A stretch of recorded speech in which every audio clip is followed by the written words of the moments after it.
Blood spreads black in Mediterranean water. A woman sinks. Above her, a villa burns like the end of everything she thought she knew. Tonight, I'm taking you inside the most dangerous love story you'll ever hear, where a Chicago psychiatrist inherits a mafia fortress, falls for a Sicilian crime lord, and discovers her dead mother's darkest secrets buried beneath Italian stone. This is the story of Dr. Alara Vale and the man who dragged her into hell just to keep her alive. Stay until the end. Hit that like button and comment what city you're watching from. I want to see how far this story travels. Let's begin. The villa smelled like death and jasmine the first time Alara Vale pushed open its rotting wooden door. She stood in the entrance hall with her rolling suitcase handle digging into her palm, staring at crumbling frescoes and furniture draped in decades of dust. Afternoon light barely penetrated the shuttered windows. The silence pressed against her eardrums like water pressure at the bottom of a pool. 3 weeks ago, her mother died of a stroke in a Chicago nursing home without ever mentioning she owned property in Italy.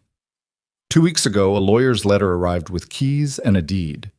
1 week ago, Alara booked a flight she couldn't afford because selling this place was the only way she'd ever escape her student loans and open her own practice. Now she was here, Ravello Nero, a forgotten coastal town clinging to cliffs south of Naples, where tourists never bothered stopping and locals spoke dialect so thick she could barely understand their Italian. She dragged her suitcase across marble floors scarred with boot marks and water damage.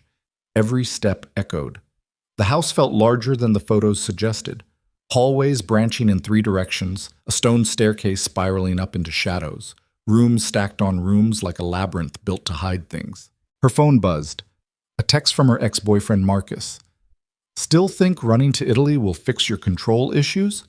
She deleted it without responding. The kitchen was worse than she expected. Cracked tiles, a table with one leg propped on bricks. She turned on the faucet and rust-colored water coughed out before running clear. At least the plumbing worked. Through the window she could see the garden, or what used to be one. Now it was a jungle of overgrown hedges, cracked fountain, weeds thick as her wrist choking pathways between stone walls. Beyond that, the cliff dropped straight down to the sea. She could hear waves even from here, beautiful and ruined, like everything her mother touched. Alara had spent 32 years believing Catherine Vale was a quiet art history professor who taught at Northwestern and collected books about Renaissance paintings. A woman who preferred silence, who never mentioned family, who answered questions about the past with tight smiles and subject changes. Now Alara knew why. The lawyer hadn't explained much, just that the property belonged to Catherine's side of the family, that it had been vacant for years, that if Alara wanted to sell, she needed to come assess it personally because Italian inheritance law was complicated, and the local authorities required an in-person signature. She should have sensed the lie in that, but grief makes people stupid. Alara had spent 3 months watching her mother die in a hospital bed, oxygen mask fogging with each labored breath, never once saying I love you or I'm sorry or here's the truth about who I really was. So when the lawyer offered her a chance to walk away from debt and finally build something of her own, she took it, even if it meant coming to this rotting villa alone, even if every instinct she'd honed through years of clinical training whispered that something here was very, very wrong. She was unpacking her suitcase in the least damaged bedroom when she heard footsteps in the garden below. Her entire body went still. She moved to the window slowly, staying behind the curtain's edge. Below, a man walked through the overgrown pathways like he owned them, tall, dark hair, wearing linen pants and a white shirt with the sleeves rolled up despite the October chill. He stopped at the fountain and looked up directly at her window. Alara's breath caught. Even from this distance, she could feel the weight of his stare. Then he smiled, slow and deliberate, and continued walking toward the side entrance like he'd been invited. She grabbed her phone. No signal. Of course. She'd noticed the bars disappearing as the taxi climbed the mountain road, but hadn't thought about what that meant until right now. Footsteps echoed inside the house, coming up the stairs. Alara looked around the room for anything she could use as a weapon. Nothing, just dusty furniture and her useless suitcase. The footsteps stopped outside her door. A knock. 3 sharp raps. Dr. Vale? The voice was male, accented. You should not be here alone. She pressed her back against the wall beside the door, heart slamming against her ribs. I'm calling the police.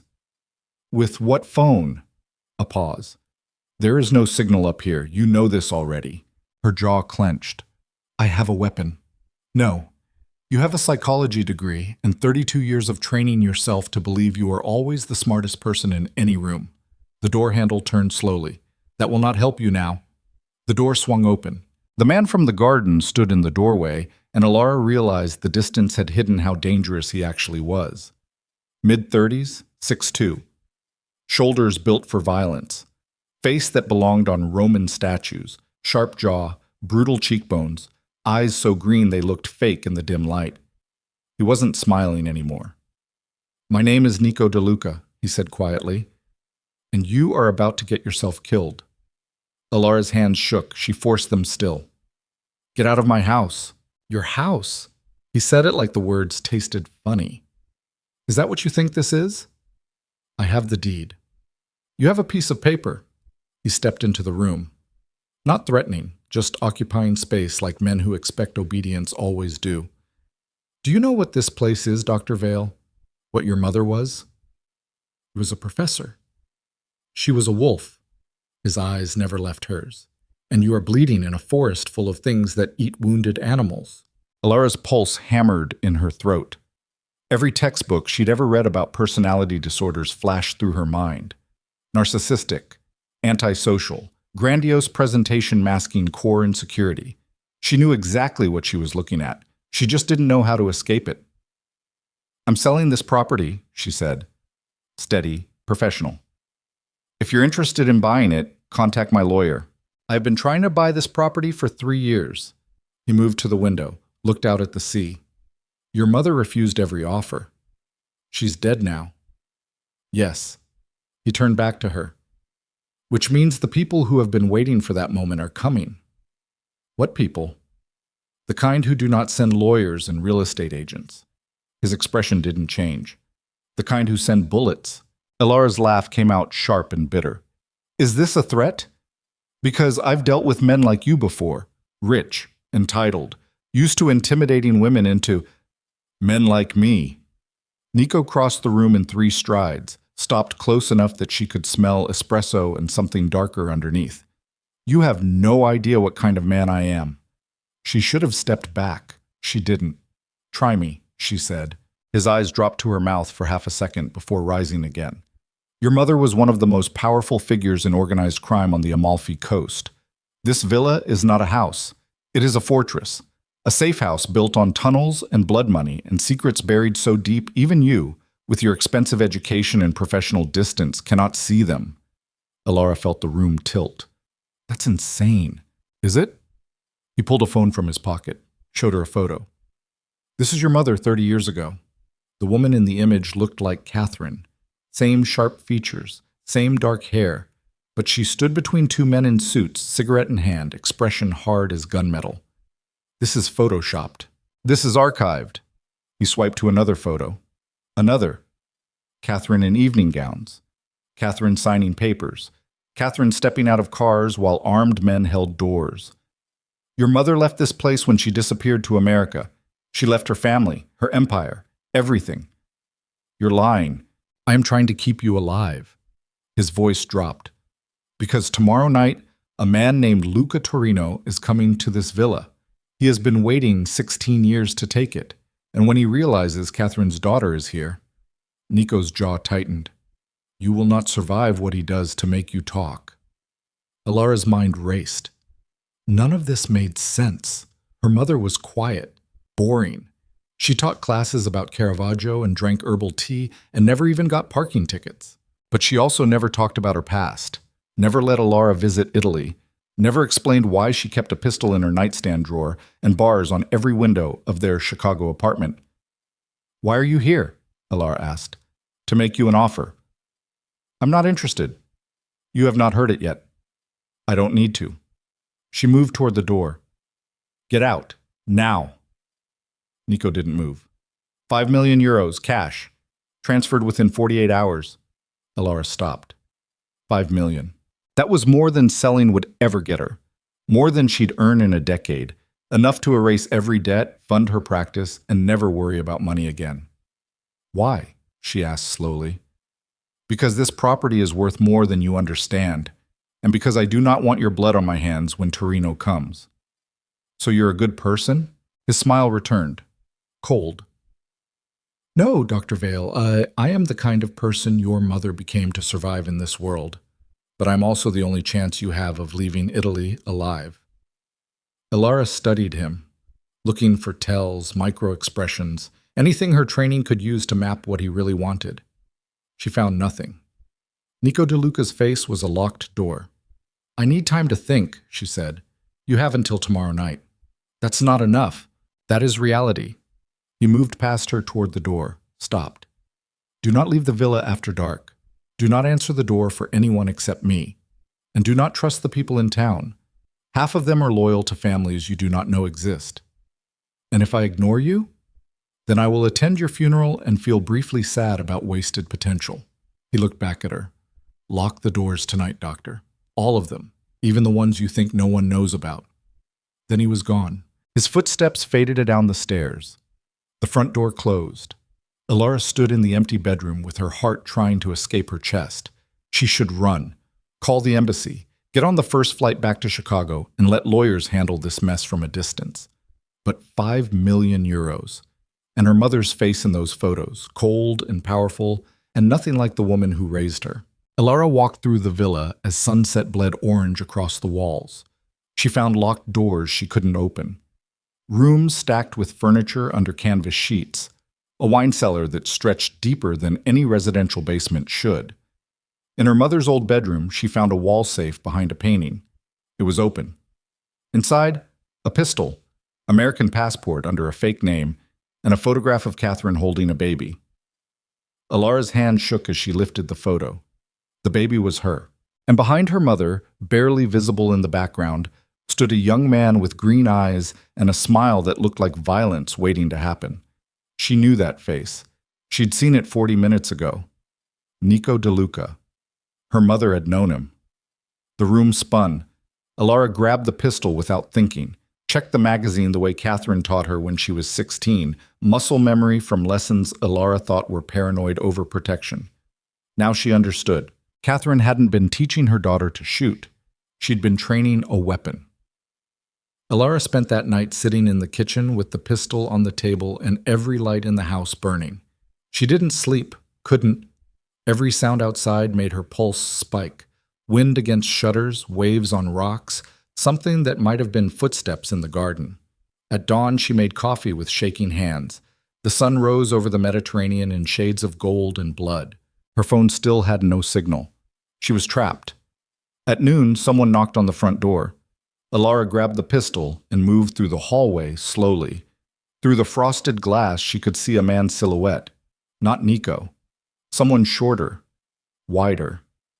Dr. Vale? The voice was rough, Italian accent thicker than Nico's. I am Antonio Marca, the town attorney. I have papers for you to sign. She opened the door but kept the chain locked. The man outside was 60, sweating despite the cool air, eyes moving past her into the house like he was cataloging everything. Papers? She said.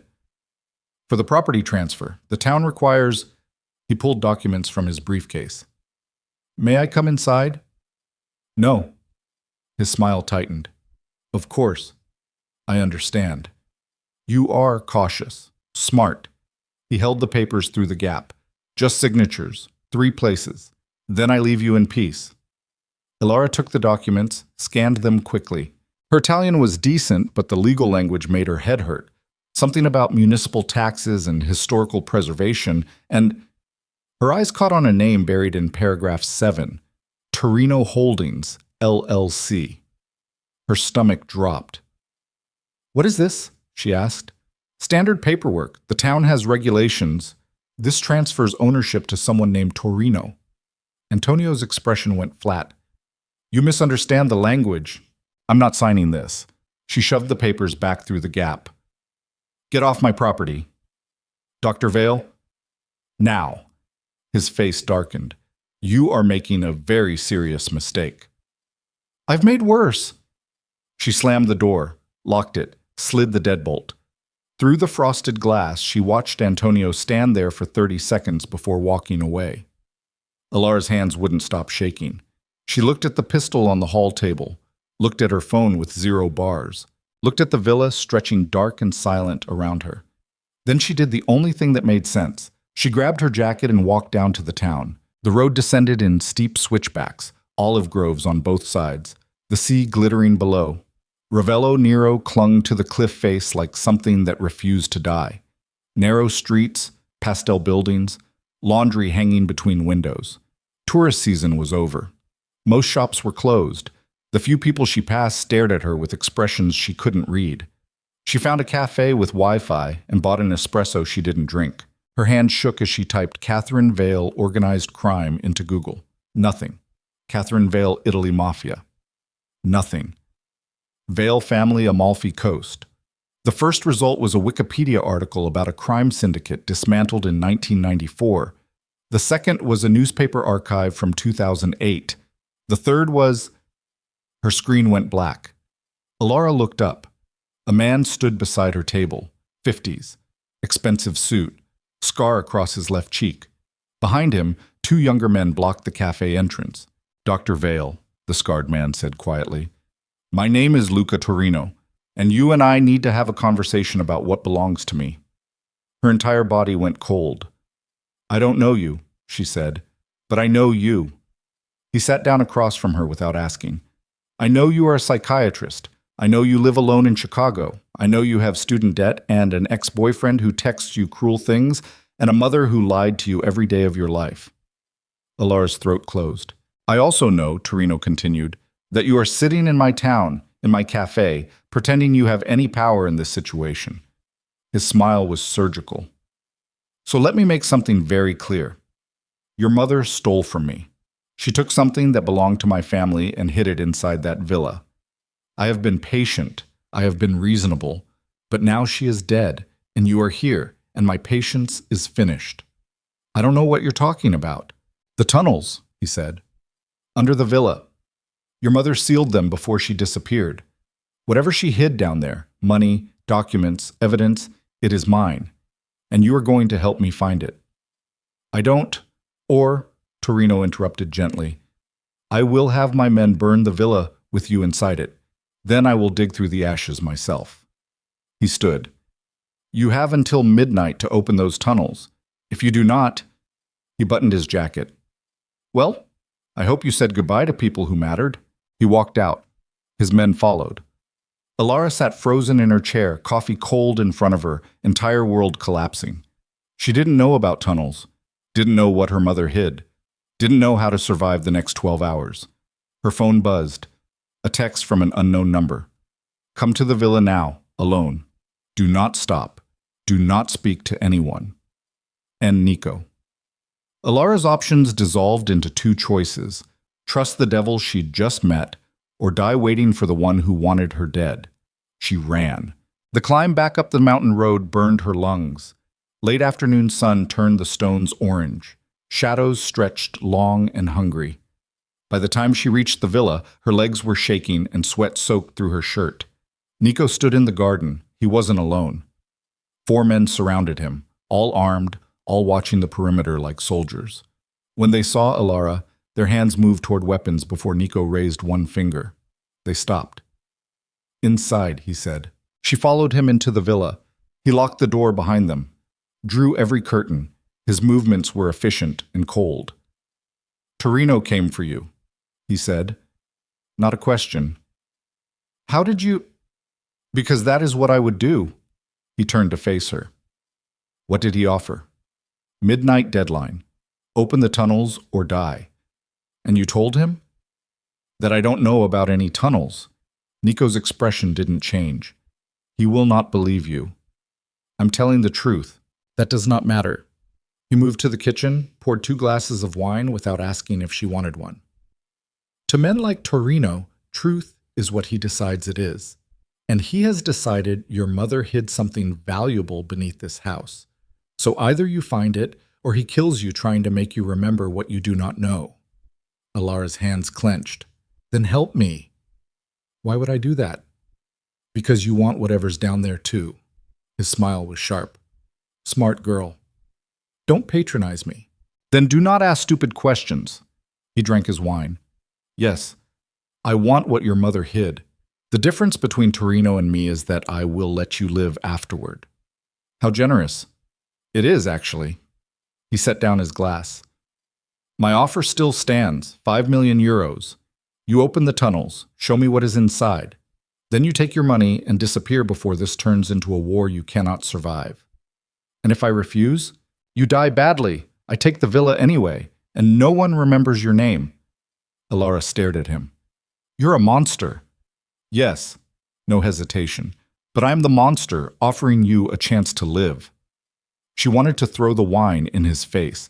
She wanted to scream. She wanted to grab the pistol from her jacket and shoot him just to feel powerful for 5 seconds before his men killed her. Instead, she said, "Where are the tunnels?" Nico's eyes gleamed. "Follow me." He led her through the villa to a door she'd assumed was a closet. Inside, stone steps descended into darkness.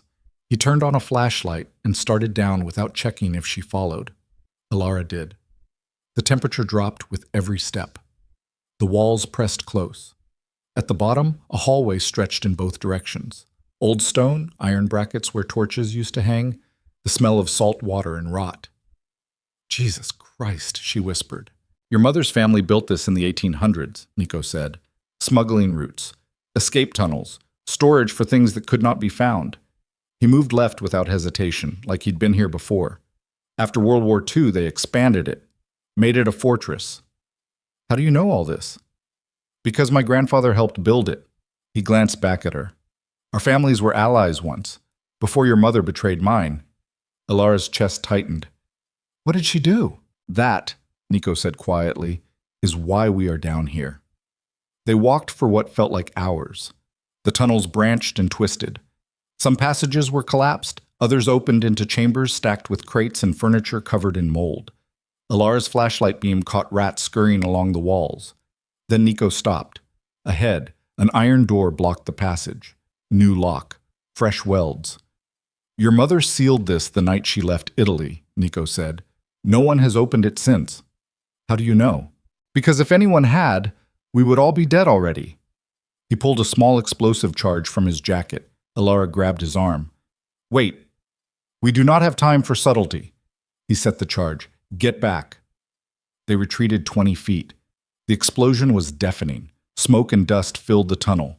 When it cleared, the door hung crooked on its hinges. Nico kicked it open. Inside, the chamber was larger than the others. Stone shelves lined the walls, stacked with metal boxes. In the center, a table covered in maps and documents gone yellow with age. And on the far wall, painted in red, "Whoever opens this door has already lost." Alara's blood turned to ice. "Nico, I see it." His voice was strange, tight. Then they heard the sound, clicking, mechanical, coming from the boxes. Nico's face went white. "Run!" "What?" "Run!" He grabbed her arm and yanked her back into the tunnel. They sprinted through the darkness, his flashlight beam bouncing wildly, and behind them the clicking grew louder, faster. The explosion ripped through the chamber like the hand of something ancient and furious. The shockwave threw them forward. Alara's head cracked against stone. Her vision blurred. Someone was screaming. Maybe her. Maybe... Strong arms caught her. Nico dragged her up the stairs as the tunnels collapsed behind them, dust and heat chasing them like a living thing. They burst into the villa just as the floor beneath them shattered. Alara hit the ground hard. For a moment, there was only ringing in her ears and smoke in her lungs, and Nico's weight pressing her down. Then his voice, rough and furious against her ear. "Your mother just tried to kill us both." Dust coated Alara's throat. She coughed until her ribs screamed, sprawled on the kitchen floor, with Nico's weight still pinning her down. Her ears rang so loud she couldn't hear the sea anymore, just a high-pitched whine that drilled into her skull. Nico rolled off her and sat up. Blood ran from a cut above his eyebrow. He wiped it away with the back of his hand, stared at the red smear, then looked at the gaping hole where the floor used to be. Smoke poured up from below. The entire foundation groaned like something dying. "Can you stand?" His voice sounded distant through the ringing. Alara pushed herself up. Her hands were shaking so badly she had to press them flat against the floor to keep them still. "What the hell was that?" "Insurance." Nico got to his feet, moved to the hole's edge, looked down into darkness and rubble. Your mother wanted to make sure whatever she hid stayed hidden. She could have killed us. That was the point. He turned to face her. The blood from his cut dripped down his jaw. He didn't seem to notice. If we were stupid enough to break that seal, we deserved to die. That is how Catherine thought. Alara's stomach lurched. She barely made it to the sink before vomiting. Her mother's voice echoed in her head. All those years of careful lessons about self-reliance and trusting no one and always having an exit strategy. She'd thought Catherine was damaged, paranoid, traumatized by something she refused to name. Now she understood. Catherine Vale hadn't been running from trauma. She'd been running from who she really was. I need to leave. Alara straightened, wiped her mouth. Tonight, right now, I'll sign whatever papers you want. The villa is yours. Just get me out of Italy. Too late for that. Nico moved to the window, pulled the curtain back an inch. Outside, the sun was setting. Orange light bled across the garden walls. Torino's men are already positioned on the road. They heard the explosion. They know we opened the tunnels. So we tell them there's nothing down there. They will not believe us. He let the curtain fall. And even if they did, we just destroyed evidence that half a dozen families have been looking for since 1994. The moment word spreads, this villa becomes a battlefield. Alara's legs gave out. She sat hard in one of the kitchen chairs. This is insane. This is reality. Nico pulled out his phone, typed something fast, pocketed it again. My men are 20 minutes away. When they arrive, we leave through the service tunnels, the ones that did not explode. We go to my estate outside Salerno. You stay there under protection until I can negotiate safe passage out of the country. I don't want your protection. You want to die instead? I want to go home. There is no home for you anymore. He said it without cruelty, just fact. The moment you inherited this property, you became a target. It does not matter what you know or do not know. What matters is what people believe you have. Then give them what they want. There is nothing to give them. Nico's jaw tightened. Whatever your mother hid is dust now, buried under 10 tons of rubble and explosive residue. Even if we had a month to excavate, we would find nothing useful. So we're both dead anyway. Not if they believe you never opened the tunnels at all. Alara stared at him. What? We stage a collapse. Make it look like structural failure. Old building, old tunnels. Gravity finally won. He moved to the hole, studied it. Torino's men will report back that they heard an explosion and found destruction. He will assume the tunnels collapsed naturally before we could access them. It buys us time. How much time? Enough to disappear. He looked at her. Both of us. Something in his tone made her skin crawl. What does that mean? It means my family wanted this property as badly as Torino, and now that the tunnels are destroyed, I have failed them. His expression went flat. So either I deliver you to them as compensation, or I run with you and become a dead man walking. Alara's breath stopped. You're going to hand me over? No. He said it quietly. I'm going to do something much more stupid. Before she could respond, his phone buzzed. He checked it. His face darkened. What? Alara asked. Change of plans. He moved to the counter, started pulling weapons from a hidden panel beneath the sink, 2 pistols, ammunition, a knife. Torino is not waiting for midnight. He is coming now. Now? He thinks we found something. He wants it before my reinforcements arrive. Nico loaded both pistols with movements so practiced they looked like meditation. We have maybe 10 minutes before his men storm this villa. Then we run. Where? He shoved one pistol into his waistband, held out the other to her. The main road is blocked. The service tunnels will take 30 minutes to navigate, and they lead straight to the beach where Torino has boats waiting. We are trapped. Alara looked at the gun in his hand. I'm not killing anyone. Then you will die. I'm a psychiatrist.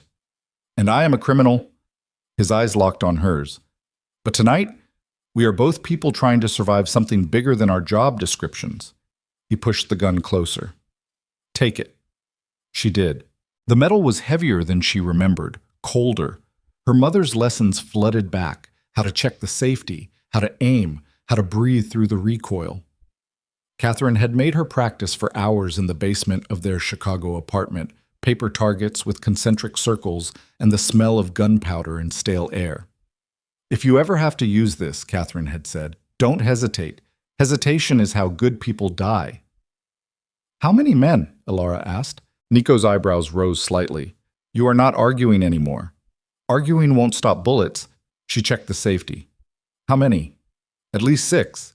He moved to the window again, watched the garden. Probably more coming. What's your plan? Kill anyone who enters this house. Hold position until my men arrive. Then extract through whatever exit is least covered. That's not a plan. That's a prayer. You have a better idea? Alara's mind raced. Years of training in threat assessment and crisis intervention and de-escalation techniques flashed through her neurons. None of it mattered. This wasn't a patient in distress. This was war.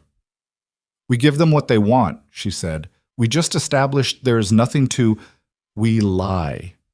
She met his eyes. We tell them we found documents, bank accounts, evidence, whatever they think my mother hid.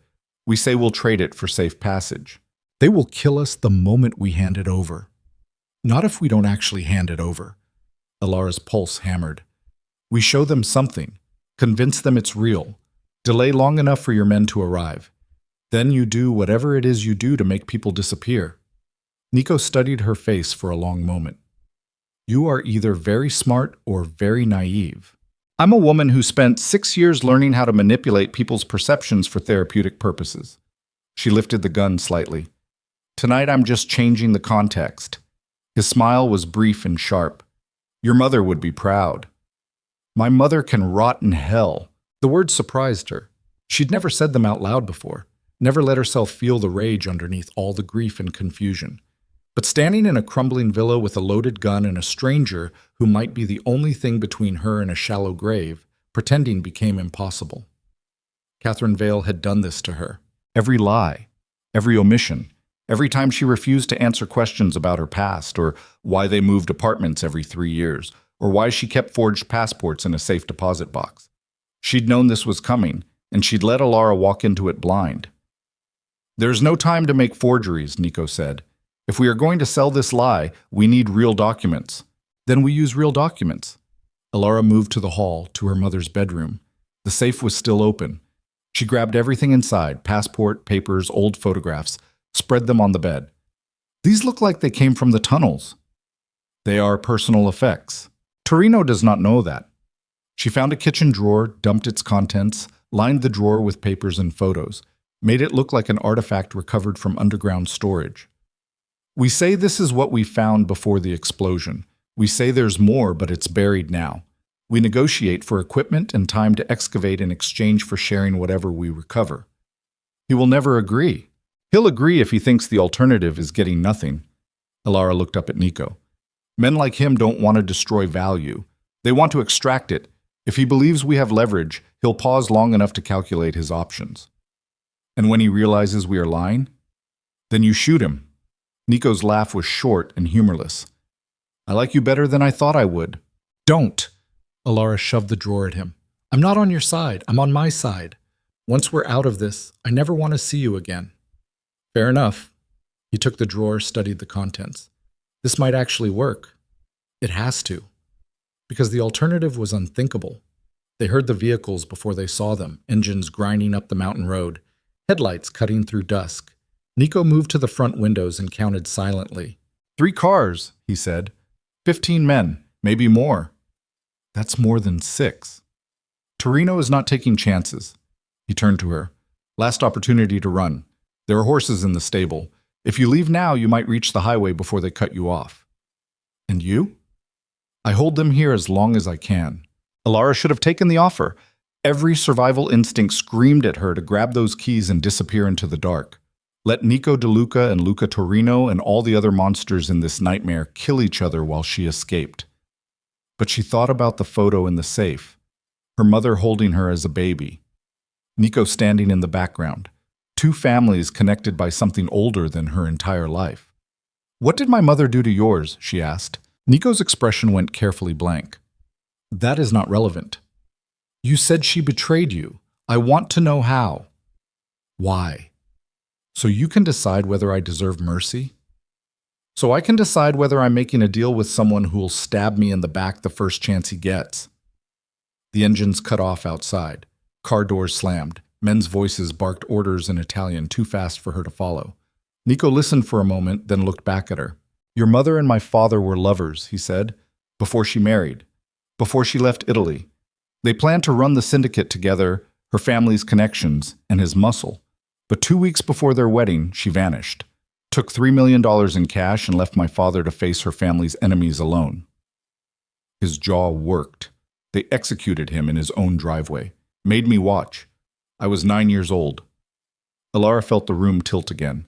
"That's why you want the villa," she whispered. "Revenge. Closure." He checked his gun. "There is a difference. Not from where I'm standing. Then stand somewhere else." Before she could respond, someone pounded on the front door. "Dr. Vale." Torino's voice carried through the wood, calm, almost pleasant. "Open the door. We're going to have that conversation now." Nico moved to stand beside her, gun held low against his thigh. "Remember, you are negotiating from a position of strength. We have what he wants. He needs us alive to get it. And if he doesn't believe us, then I start killing people until he does." Not reassuring. Alara crossed to the door.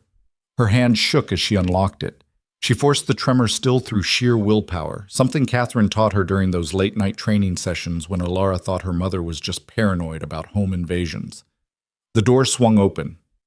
Torino stood on the threshold flanked by 4 men with rifles. He smiled at her like they were old friends reuniting.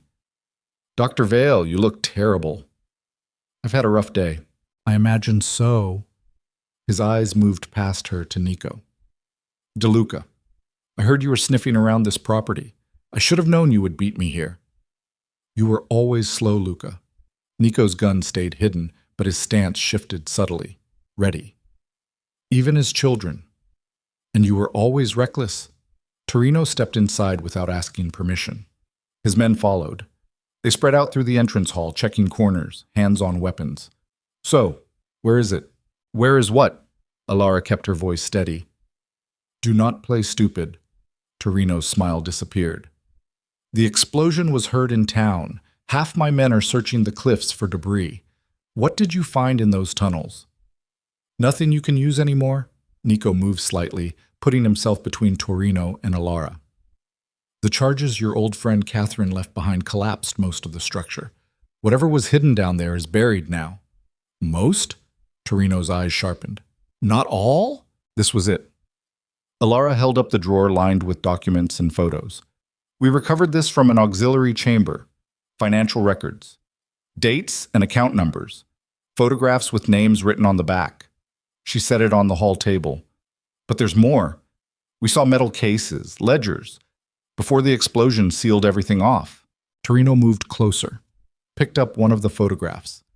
Catherine and 2 men Alara didn't recognize, standing in front of a yacht. He turned it over, read whatever was written on the back. His expression went very still. "These men are dead." "Yes," Nico said. "Catherine made sure of that before she left. But their accounts might not be." "Might?" Torino looked up. "You expect me to settle for might?" "We expect you to negotiate like a rational businessman instead of a butcher." Alara's voice came out harder than she intended. "You want what's in those tunnels. We want safe passage out of Italy. We excavate together, split whatever we find. Everyone walks away richer and breathing." Torino studied her face for a long time. Then he laughed, sharp and ugly. "You think this is a negotiation?" He gestured to his men. "I have 15 soldiers. DeLuca has 4 nearby, maybe 6 if he called in favors. This villa has no tactical advantage now that the tunnels are compromised. I could kill both of you, dig through the rubble myself, and be done in a week." "You could," Nico agreed, "but my family would come for you, and her government would ask questions about a dead American citizen, and the authorities you pay to look the other way would suddenly find their integrity." His smile was cold. "So yes, Luca, this is a negotiation. You just do not like the terms." Torino's hand moved toward his jacket. Nico's gun came up fast. For 3 seconds, nobody breathed. Then Torino smiled. "You always were your father's son. Quick trigger, no patience." He lowered his hand slowly. "Fine. We negotiate. But not here. Too many eyes watching from town. Too much attention." He looked at Alara. You come with me. Insurance. DeLuca stays here with the documents. Once I verify these numbers lead somewhere real, we talk about excavation and splitting profits. No. The word came out before Alara could stop it. I'm sorry. Did you think you had a choice? You're not taking her anywhere. Nico's gun stayed trained on Torino's chest. We negotiate here or we don't negotiate at all. Then we do not negotiate. Torino nodded once. His men raised their rifles. The world went sharp and crystalline.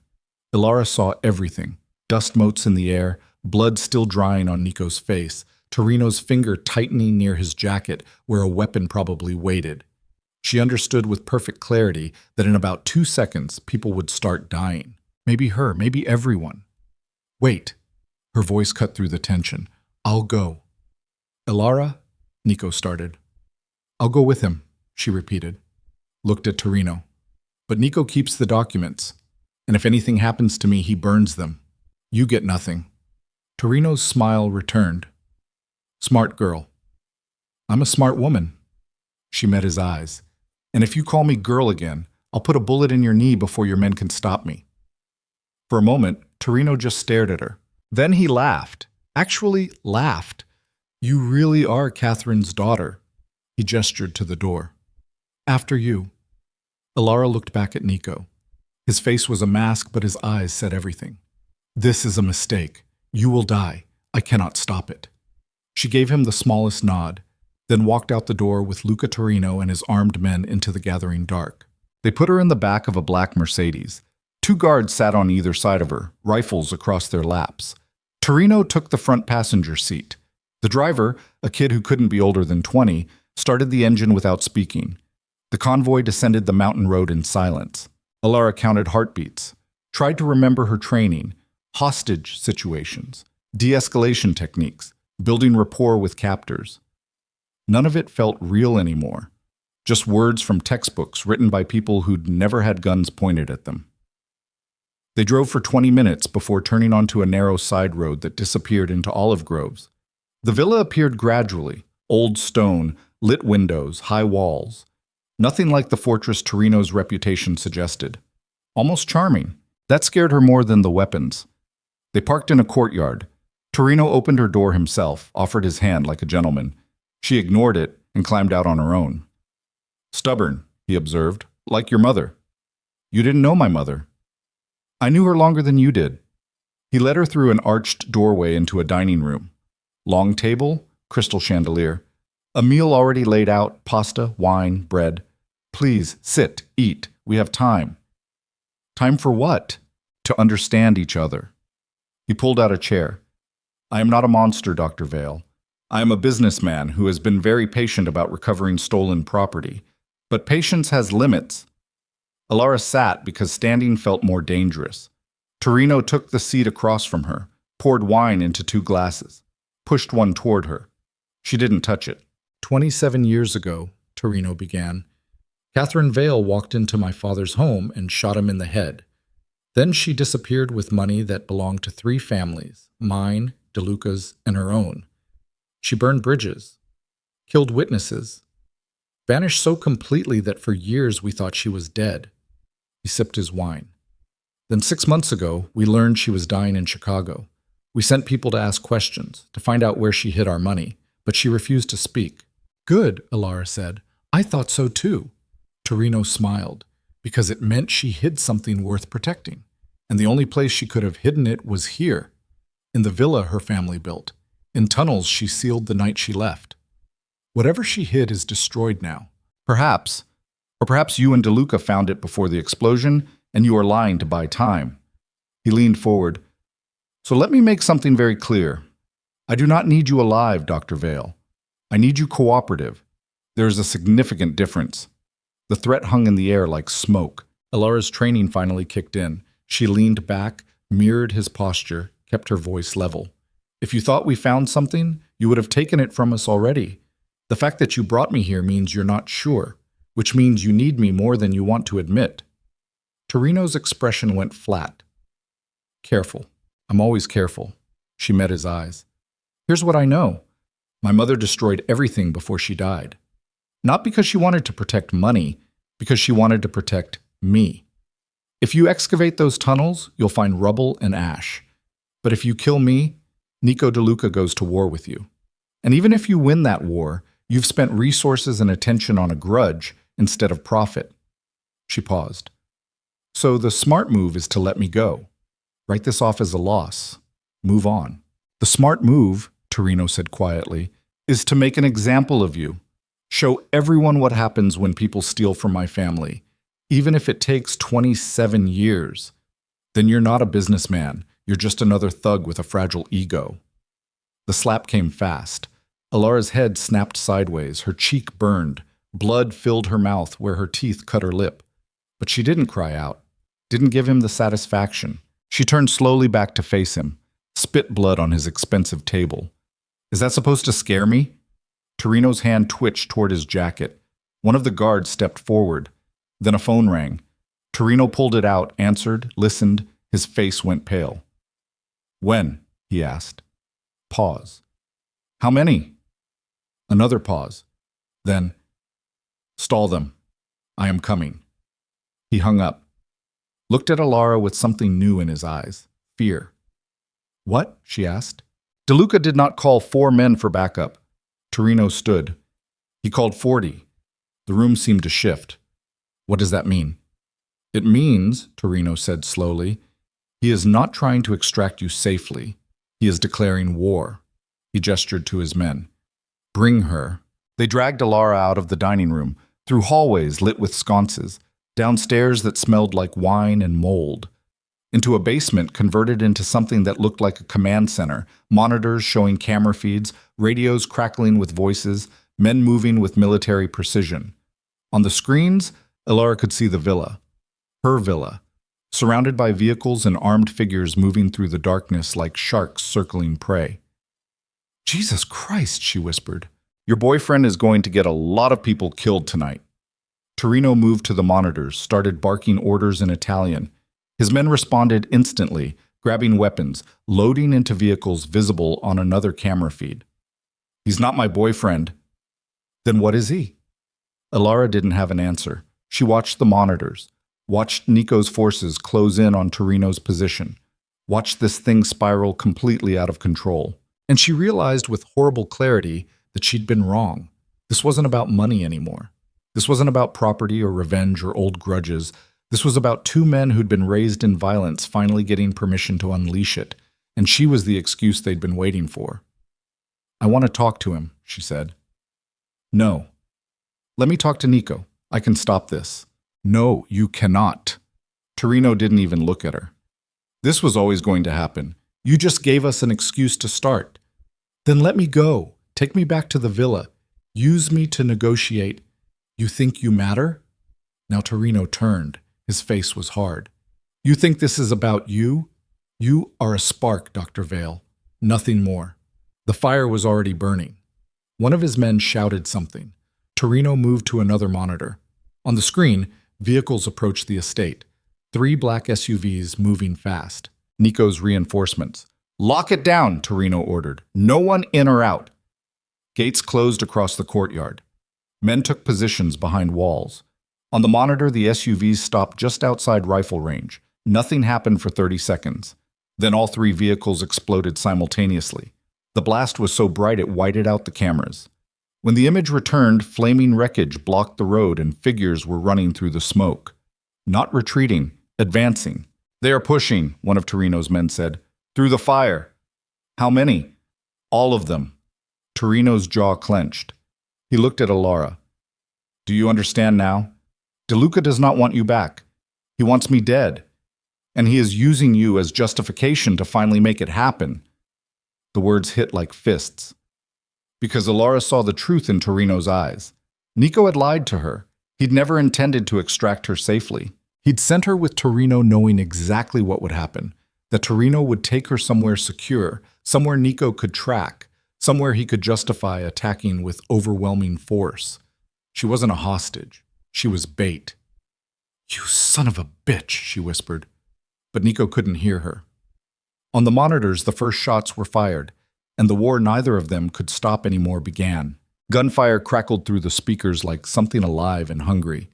Alara watched the monitors as Torino's men returned fire from behind stone walls, while Nico's forces advanced through smoke and burning wreckage. Muzzle flashes lit the darkness in stuttering bursts. Bodies fell. Someone screamed orders in Italian she couldn't follow over the sound of her own pulse hammering in her ears. "Get her out of here." Torino didn't look away from the screens. His voice was flat, cold. The businessman was gone. What stood in his place was something older and meaner. "Take her to the south wing. If DeLuca breaches the perimeter, she's our exit ticket." Two guards grabbed Alara's arms. She didn't fight. Couldn't. Her brain was still processing what she'd just understood. That Nico had used her. That every word he'd spoken in that villa had been carefully calculated to put her exactly where he needed her to justify this attack. They dragged her through corridors that twisted like intestines. The sounds of battle faded behind thick stone walls, but she could still feel the vibrations through the floor. Distant explosions, the rhythmic thunder of automatic weapons. Somewhere above them, men were dying for a war that started before she was born. The guards shoved her into a windowless room furnished like a safe house. Cot, bottled water, chemical toilet in the corner. One guard posted himself outside. The other locked the door from the hallway. Alara was alone. She sat on the cot and put her head in her hands and tried to breathe through the panic clawing up her throat. This wasn't supposed to happen. She was supposed to negotiate. Buy time, get out alive. Instead, she'd walked straight into a trap designed by a man who looked at her with those green eyes and made her believe he gave a damn whether she lived or died. Stupid. So fucking stupid. Her mother's voice echoed in her head. Men like that don't save people, Alara. They use people. And when they're done using you, they throw you away like broken tools. Catherine had known, had tried to warn her in 1,000 subtle ways throughout her childhood. Don't trust handsome men. Don't mistake intensity for intimacy. Don't ever believe someone wants to protect you without getting something in return. Alara had thought her mother was bitter, damaged by whatever trauma she refused to discuss. Now she understood Catherine was just telling the truth. Time passed. She didn't know how much. The room had no windows, no clock, nothing to mark seconds except her own heartbeat gradually slowing from panic to something harder and colder. Rage.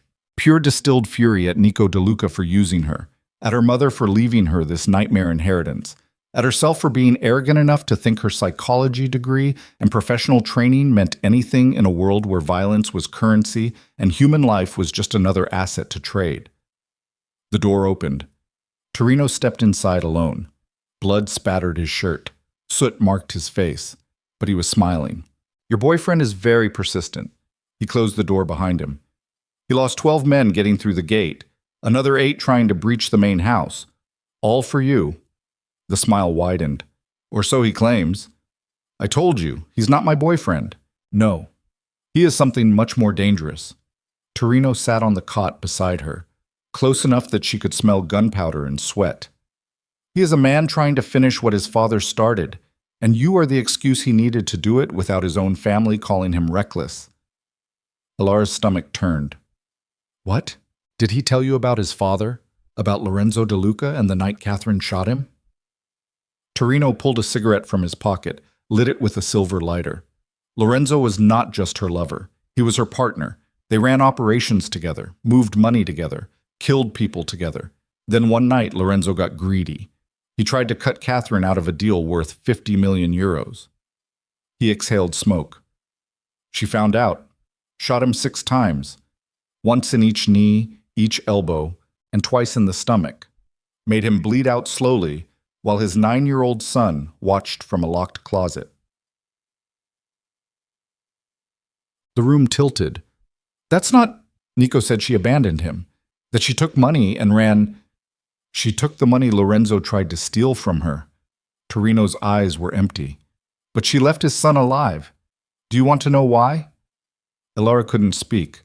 "Because Nico is not Lorenzo's biological son." Torino tapped ash onto the floor. "He is Catherine's, conceived during their partnership, raised by Lorenzo as his own because that was safer than admitting the truth. Your mother did not abandon Nico, Dr. Vale. She left him behind as insurance. A living reminder that if anyone came after her, they would have to go through her child first." The words hit like bullets. No, not possible. But even as her mind rejected it, pieces clicked into place. The photograph in the safe. Catherine holding a baby with Nico standing behind her. Not a bodyguard. A brother. The way Nico looked at her in the villa. Not desire. Recognition. The fury in his eyes when he said Catherine betrayed his father. Because she hadn't just betrayed Lorenzo. She'd abandoned her own son. You're lying. Alara's voice cracked. He would have told me. Would he? Torino stubbed out the cigarette. Or would he use your ignorance to manipulate you into doing exactly what he needed? Getting close to you, making you trust him, sending you to me so he could justify attacking my home without his family questioning why he is starting a war over a woman he met 3 days ago. 3 days. It had only been 3 days since she arrived in Italy. 72 hours since she pushed open the villa door and walked into her mother's graveyard of secrets. And already she'd been used by everyone who claimed to want her safe. He's your half-brother. The reality settled over her like wet concrete. Nico is my half-brother. Was. Torino stood. The moment he sent you into my home as bait, he stopped being family. Now he is just another enemy. He moved to the door, paused. I am going to kill him tonight, Dr. Vale, and you are going to help me do it. No. You do not have a choice. He opened the door. Because if Nico wins, he will not take you home to Chicago. He will put a bullet in your head the moment you stop being useful. That is what Catherine's blood does to people. It makes them cold. The door closed. The lock clicked. Alara sat in the dim room with her entire world shattered around her feet.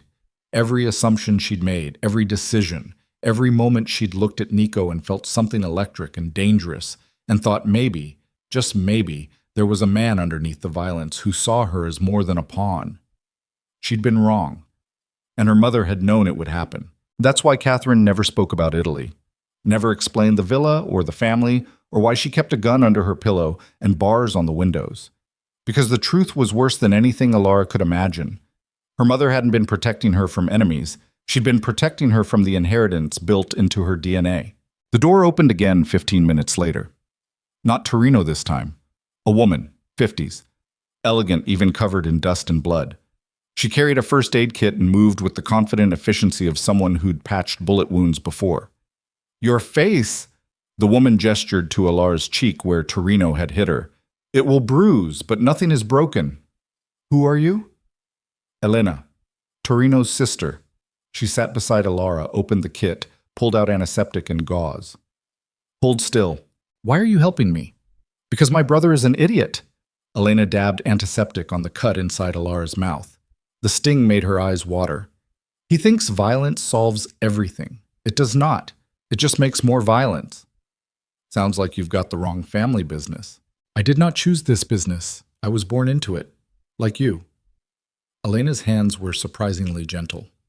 Catherine was my friend once, before everything went wrong. She was brilliant, vicious, but she loved her children. Children. Alara's throat closed. You knew about Nico. Everyone knew. Lorenzo pretended otherwise because admitting his woman bore another man's child would have made him look weak. But we all saw the resemblance. Catherine's eyes, her smile, her talent for manipulation. Elena finished cleaning the wound, packed everything away. When she left, I thought she would come back for him. She did not. That broke something inside Nico, made him into the man you met. He's going to kill me when this is over. Probably, Elena stood. Unless you kill him first. The words hung in the air like smoke. I'm not a killer. You are Catherine Vale's daughter. Elena moved to the door. That makes you whatever you need to be to survive. She paused, looked back. There is a service exit through the wine cellar, 2 floors down. Stairs at the end of this hallway. The guards change positions every 20 minutes. In 8 minutes, you will have 90 seconds with no eyes on that stairwell.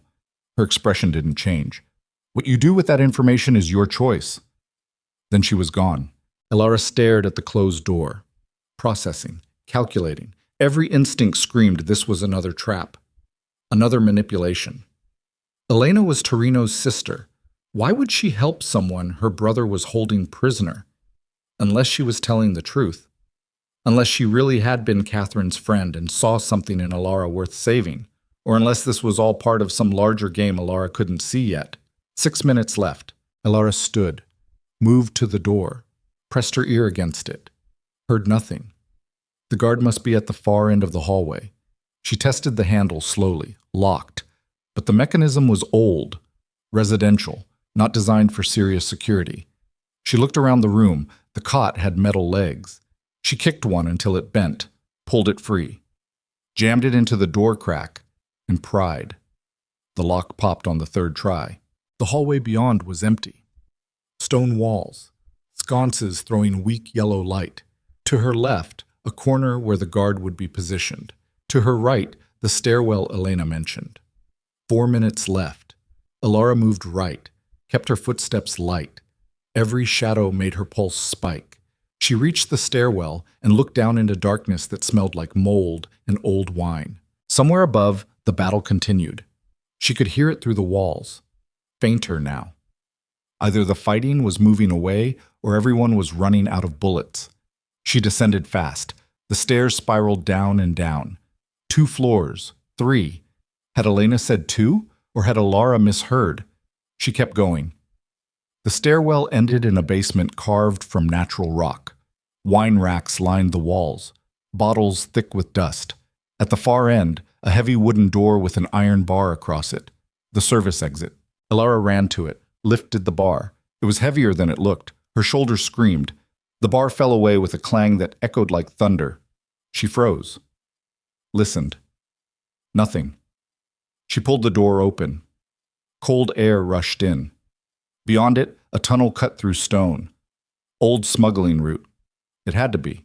Every villa on this coast had them. Her mother had probably used this exact tunnel decades ago. Alara stepped into the darkness. The tunnel curved and branched. She followed what felt like the main path. Her phone was dead. No flashlight, just her hands on damp stone and the distant sound of the sea getting louder. After what felt like hours, but was probably 15 minutes, she saw moonlight. The tunnel opened onto a rocky beach. Waves crashed against boulders. To her left, cliffs rose toward Torino's estate. To her right, more cliffs, and then the road back to her villa. Freedom. She could run, flag down a car, get to Naples, find the American embassy. Let trained professionals handle this nightmare while she got on a plane and never thought about Italy again. Alara took 3 steps toward the road, then stopped. Because she could see smoke rising from the direction of her villa. Orange glow against the night sky. Fire. Big fire. They were burning it, Nico or Torino. One of them had decided that if they couldn't have the property, no one would. Everything her mother left her. Every secret buried in those walls. Every answer Alara might have found about who Catherine really was. Burning. She stood on that beach with cold water soaking her shoes and realized she had a choice. Run and spend the rest of her life wondering what really happened, who her mother had been, what Nico actually wanted, whether Torino had told the truth or just another layer of lies designed to keep her compliant. Or go back, demand answers, stop running from the inheritance she'd spent 32 years avoiding. Alara looked at the road, then at the smoke, then at the pistol still tucked in her waistband, the one Nico had given her hours and lifetimes ago. She checked the magazine. Still loaded. Then she started climbing back toward the burning villa. The road was chaos. Vehicles abandoned at odd angles. Bodies she didn't look at too closely. Shell casings glittering in headlight beams like brass confetti. She moved through the wreckage like a ghost, gun held low, expecting someone to stop her any second. No one did. The living were too busy fighting. The dead couldn't. She reached the villa's garden wall just as the front entrance collapsed. Flames roared through the windows. The heat hit her from 30 feet away. Inside, timber cracked and stone groaned. The entire structure was coming down. Stop right there. Alara turned. Nico stood 10 feet behind her. Blood soaked his shirt. His left arm hung wrong. But the gun in his right hand was steady and pointed at her chest. You should have stayed with Torino, he said. He told me. Her voice was surprisingly calm.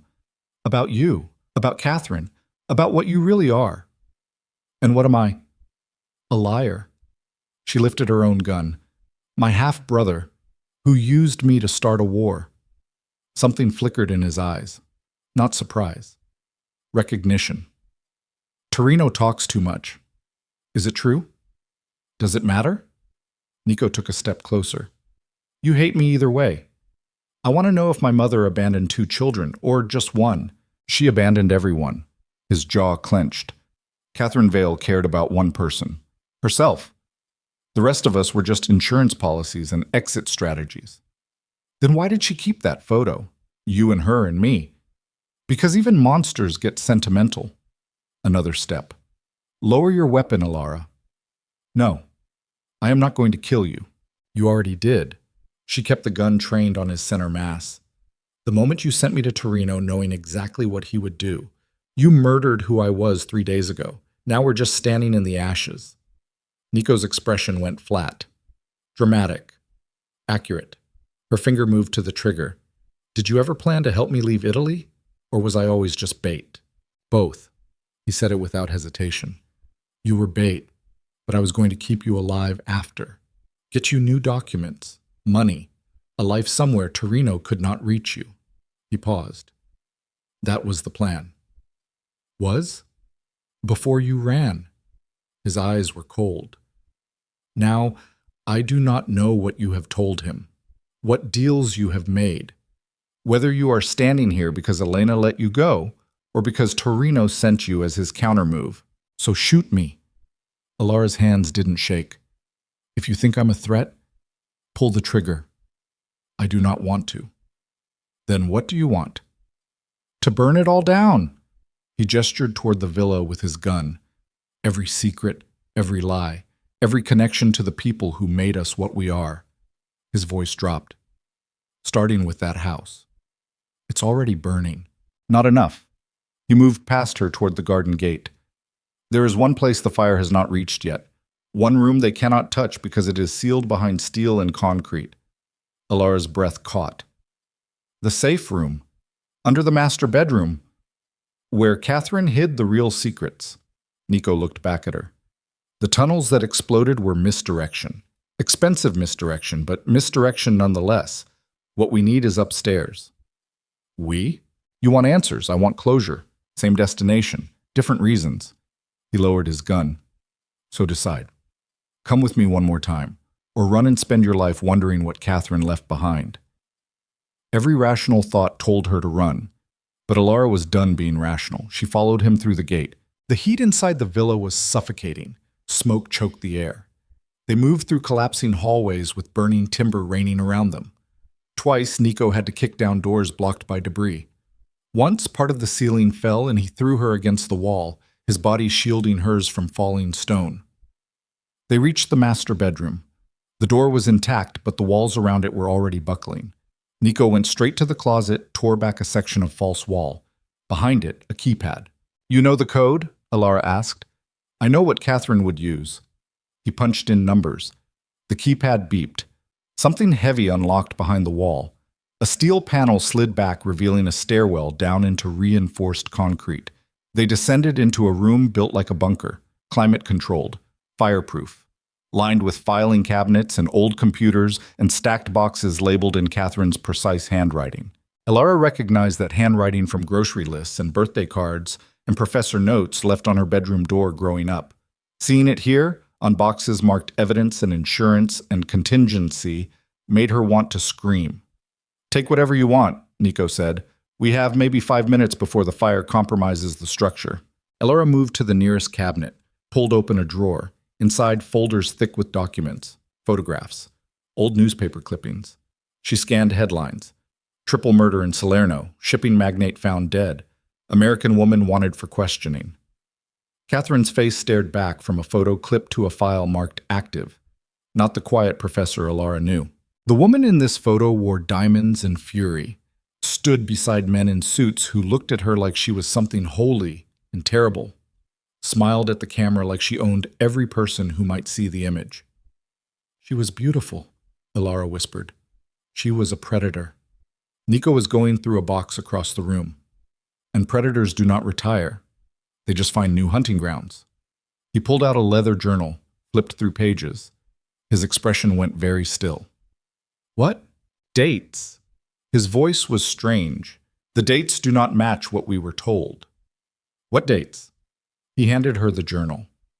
Alara read Catherine's handwriting. Neat entries spanning years, locations, names, transactions, and one entry circled in red. Lorenzo De Luca, terminated June 15, 1994. Threat contained. Below it, another entry. Luca Torino, asset recruited June 16, 1994. Compensation, protection plus 30%. Ilara's hands started shaking. Torino worked for her, she said slowly. He worked for Catherine. Not possible, but Nico's face said he was already accepting it. Torino has been hunting her for 27 years. Or pretending to hunt her. Ilara flipped back through the journal. More entries, more names, and then she found it. The page that made everything collapse. Nicola De Luca, age 9, asset activated, long-term investment, purpose, revenge proxy. Target, Torino organization. Timeline, 25 to 30 years. Note, subject unaware. Proceed with Lorenzo's story. Let him believe the betrayal. Let him hate. Hatred makes soldiers. The journal fell from Ilara's hands. Nico picked it up. Read the entry. Read it again. No. His voice was hollow. No, this is... She would not... She did. Ilara felt numb. She killed your father. Then she manipulated you into thinking she betrayed him, raised you to hate Torino, knowing eventually you would come for him, that you would destabilize his organization using me as the excuse. She looked at him. We were both her weapons. Loaded decades ago, just waiting to fire. Nico's face drained of color. The journal slipped from his fingers. He stood there in that concrete bunker while their mother's legacy burned above them, and Ilara watched something inside him break. She made me into this, he whispered. Every choice, every move. I thought I was avenging my father. I thought... His breath hitched. I have killed 43 people, ruined families, destroyed lives, for revenge against a man who was working for her the entire time. Nico, and you? He looked at her with eyes gone dead. She left you that villa knowing I would come, knowing we would destroy each other over secrets that never existed. We are not her children. We are her contingency plan. The ceiling above them groaned. Ilara grabbed his arm. We need to leave. He didn't move, just stood there holding that journal like it was the only real thing left in the world. Nico. She pulled harder. Now. The ceiling gave way. Ilara threw herself backward as burning timber crashed down. Flames filled the stairwell. Heat slammed into her like a fist. She couldn't breathe, couldn't see, couldn't... Strong hands grabbed her, dragged her away from the collapse. Nico pulled her into the far corner of the bunker where a second door, hidden behind filing cabinets, stood open.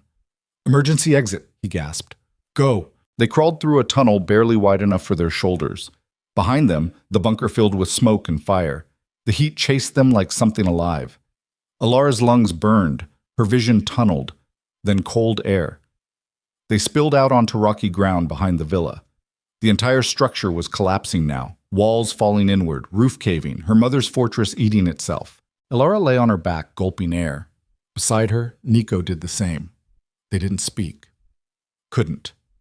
There was nothing left to say. Everything they thought they knew was a lie. Everything they'd fought for was manipulation. They were weapons their mother had forged and aimed at each other before disappearing to die in peace, while her children tore themselves apart in her name. I'm going to kill Torino. Nico's voice was flat, empty. Not for revenge. Not for my father. Just because he played along with her game. He probably didn't have a choice. Everyone has a choice. He sat up slowly. She gave him protection and money. He gave her the perfect enemy to point me toward. They both chose this. Ilara pushed herself upright. Her entire body ached. And what do I choose? That depends. Nico looked at her. Do you want to be Catherine's daughter, or do you want to be Ilara Vale? I don't know who Ilara Vale is anymore. Neither do I. He stood, held out his hand. But we could figure it out together. She stared at his hand, blood smeared, trembling slightly. The hand of a man who just learned his entire life was a lie, constructed by a woman they'd both loved and hated in equal measure. Behind them, the villa's east wing collapsed with a sound like the world ending. Ilara took his hand, not because she trusted him, because they were the only two people alive who understood what Catherine had done. And sometimes shared trauma was the only foundation worth building on. They walked away from the burning villa together, down the mountain road, past the wreckage of the battle, past bodies and bullet casings and vehicles still smoldering. At the bottom of the road, headlights flared. 3 cars, engines running, men with rifles stepping out to block their path. Torino stood in the center, suit torn, face bloody, but smiling that surgical smile. "Catherine's children," he said quietly. "Finally, where I need you." Alara felt Nico tense beside her, felt his hand move toward the gun at his waist. "Do not," Torino warned. "You are outnumbered, outgunned, and extremely tired." He pulled out his phone, showed them the screen. A photograph.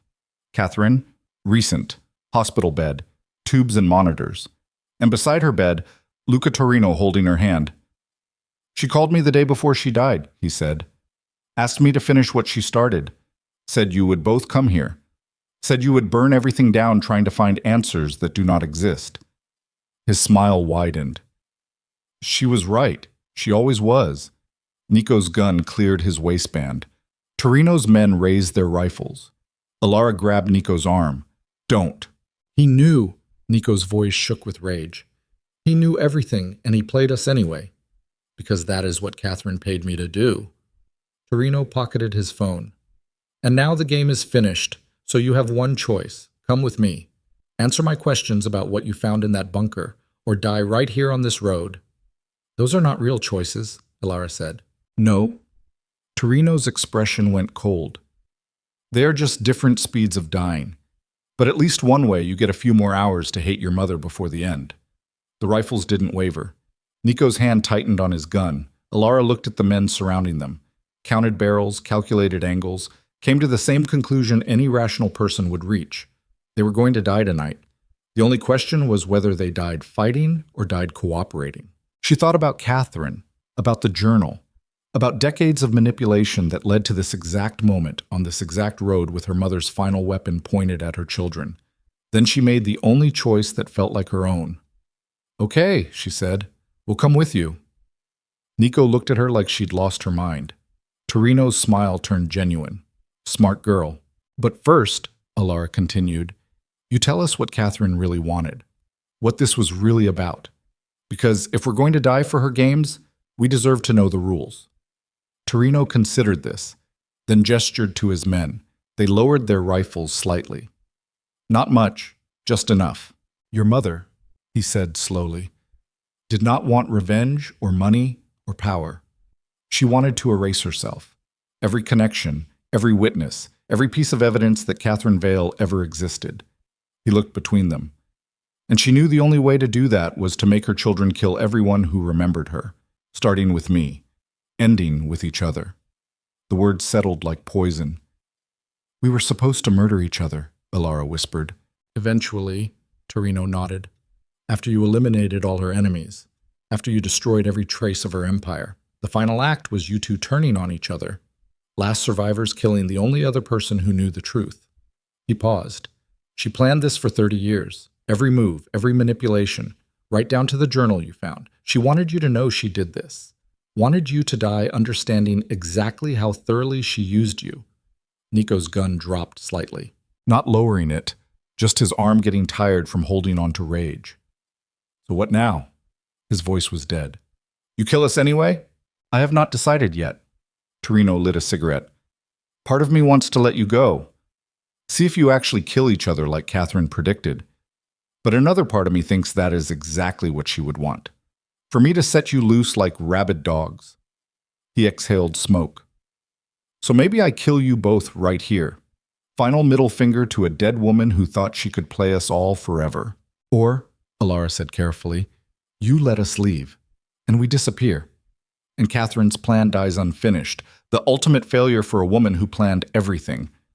Torino studied her face for a long moment. Then he laughed, actually laughed. "You really are her daughter." He dropped the cigarette, ground it under his heel. "Fine. You want to live? Earn it. Tell me what was in that bunker besides the journal." Alara's mind raced. The filing cabinets, the documents, the photographs. Evidence spanning decades. Names and dates and transactions that could destroy families and governments and entire criminal empires. Catherine had kept it all, not for leverage, for insurance that her children would have something to trade if they survived long enough to need it. Bank accounts, Alara said, routing numbers, passwords, Catherine's complete financial network, 50 million euros minimum, probably more. Torino's eyes sharpened. Where? Burned. She met his stare. When the villa collapsed, everything in that bunker turned to ash. You are lying. I'm really not. She pulled out her phone, showed him the photos she'd taken while Nico was reading the journal. Close-ups of documents, account numbers, passwords written in Catherine's hand. I photographed everything before we left. These are yours if you let us walk away. Torino's jaw clenched. Or I take that phone and kill you both anyway. You could. Alara's finger hovered over the delete button. But the photos are backed up to a cloud account you'll never find. Programmed to auto-send to Interpol and the FBI if I don't input a code every 24 hours. Kill me, and Catherine's entire empire becomes public record. It was a complete bluff. Her phone had been dead for hours. There were no backups, no cloud accounts, no auto-send protocols. But Torino didn't know that. He stared at her, calculating, weighing the risk against the reward. How much? He finally asked. Half. Alara's voice didn't shake. You get account access. We get 24 hours to disappear before you come looking. 12 hours. 24 or I start deleting files right now. Torino's hand moved toward his gun. Alara's thumb pressed closer to the delete button. Beside her, Nico raised his weapon again, aimed at Torino's head. Shoot her and I take you with us. For 10 seconds, nobody moved. Then Torino lowered his hand. 24 hours. But if you ever come back to Italy, we won't, Alara said. I will finish what Catherine started. He gestured to his men. They stepped aside, opened a path through the vehicles. Go, before I change my mind. Alara sent the photos to Torino's number, watched him verify they were real, watched his expression shift from fury to greed to cold calculation. Then she grabbed Nico's hand and walked through that opening like they were stepping through the gates of hell itself.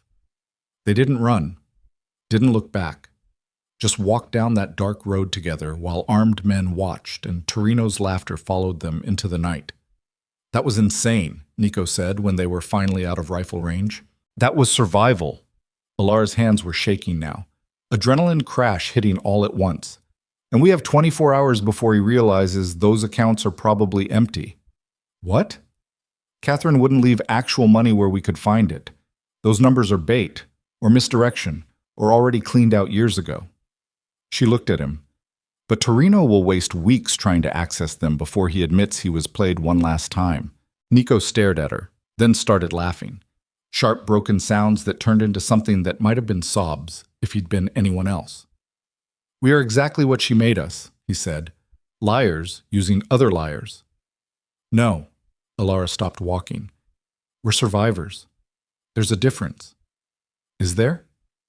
Ask me again in 24 hours. They reached the highway just as dawn broke over the Mediterranean, flagged down a truck, paid the driver in cash Nico had stashed in his boot, climbed into the back and sat among crates of produce as the coastline disappeared behind them. Alara watched Italy fade through the truck's rear window, the smoke still rising from the villa, the cliffs holding their mother's secrets, the entire nightmare inheritance she'd come to claim 3 days and several lifetimes ago. Where do we go now? Nico asked quietly. Anywhere that isn't here. That is not an answer. It's the only one I have. He nodded, closed his eyes, let his head fall back against the crates. Alara sat beside him, her half-brother, her mother's weapon, the man who'd almost gotten her killed and might still if Torino caught up before their 24 hours expired. But right now, he was just another person Catherine had broken. And somehow, that made him the only family she had left. The truck drove north into morning light, and Alara finally let herself close her eyes, knowing that when she opened them again, she would have to become someone completely new. Because Alara Vale, the Chicago psychiatrist with student loans and a clean record and a future built on helping broken people, was dead. Whoever she became next would have to be someone capable of surviving in the world her mother had built. Someone capable of looking at violence and manipulation and systematic betrayal and not flinching. Someone Catherine would recognize. And that terrified her more than anything else that had happened in the last 72 hours. Because deep down, beneath all the fear and rage and confusion, Alara was starting to understand why her mother kept that photograph. She'd loved her children. She'd just loved control more. And now both her weapons were loose in the world with her blood in their veins and her lessons in their bones and absolutely nothing left to lose. The truck hit a pothole and Alara's head bounced against the crate. When she opened her eyes, Nico was watching her with an expression she couldn't read. "What?" she asked. "I am trying to decide," he said slowly, "whether killing you now would be mercy or just continuing Catherine's pattern." Alara's hand moved to her gun. Nico didn't stop her. They sat there in the back of that truck surrounded by vegetables and dawn light, weapons within reach, neither quite trusting the other enough to look away. "Well?" Alara asked. Nico smiled, tired, empty. "Ask me again in 24 hours. The truck drove on. The truck dropped them in Naples at a fuel station where prostitutes leaned against cracked walls and drug dealers counted money under flickering neon. Nico paid the driver triple what the ride was worth and didn't wait for change. He grabbed Alara's arm and pulled her into the maze of back alleys where cameras didn't reach and questions didn't get asked. They walked for 20 minutes without speaking. The city woke up around them, shutters opening, espresso machines hissing, delivery trucks blocking narrow streets. Normal people living normal lives. Alara felt like a ghost watching them through glass.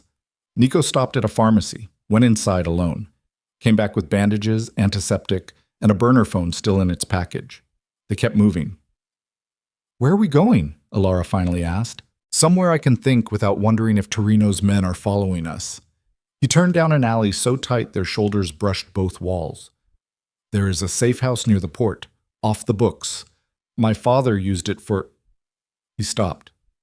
"Does not matter. No one knows about it except me.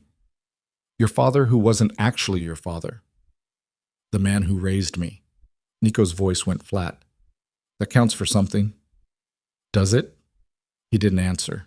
The safe house was a third-floor apartment above a butcher shop. The stairs smelled like old meat and mildew.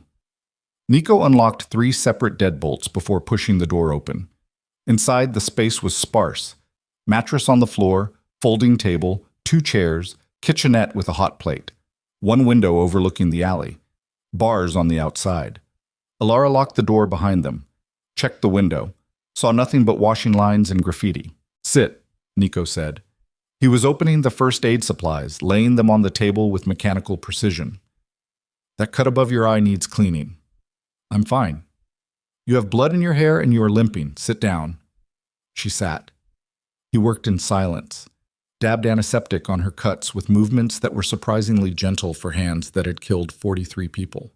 She watched his face, the concentration, the way his jaw tightened when she flinched. "Why are you helping me?" she asked. "Because we made it out alive." He taped a bandage over the worst cut. "That deserves acknowledgement." "Or because you still need me for something." His hands stopped. "I could have left you with Torino." "You need someone to blame when his men catch up. A witness to say you tried everything to survive Catherine's game." Alara pulled away from him. "I'm not stupid, Nico. You're still playing angles. So are you." He stepped back. "Those photos you showed Torino. You took them while I was distracted, held them as insurance in case I decided you were not worth the trouble of keeping alive." His eyes were empty. "We are both our mother's children. Stop pretending otherwise." The words hit like a slap. Because he was right. Alara had taken those photos calculating exactly how to use them. Had threatened Torino knowing it might get Nico killed if things went wrong. Had walked out of that confrontation already planning her next move. Get to Naples, find the embassy, disappear before either man could use her again. She'd spent 3 days becoming exactly what Catherine wanted, and she hadn't even noticed. "I need to leave," she said. "Today, before Torino realizes those accounts are empty. You have maybe 6 hours before he confirms what you already know." Nico moved to the window, watched the alley. "But leaving Naples is not simple. The port is watched. The airport is watched. Every bus and train station will have his people checking faces. Then how? There is a cargo ship leaving at 1700 hours. Legitimate manifest. Greek captain who does not ask questions if the price is right. He turned to face her. I can get you on it, but it costs. How much? 20,000 euros, Alara laughed, sharp and bitter.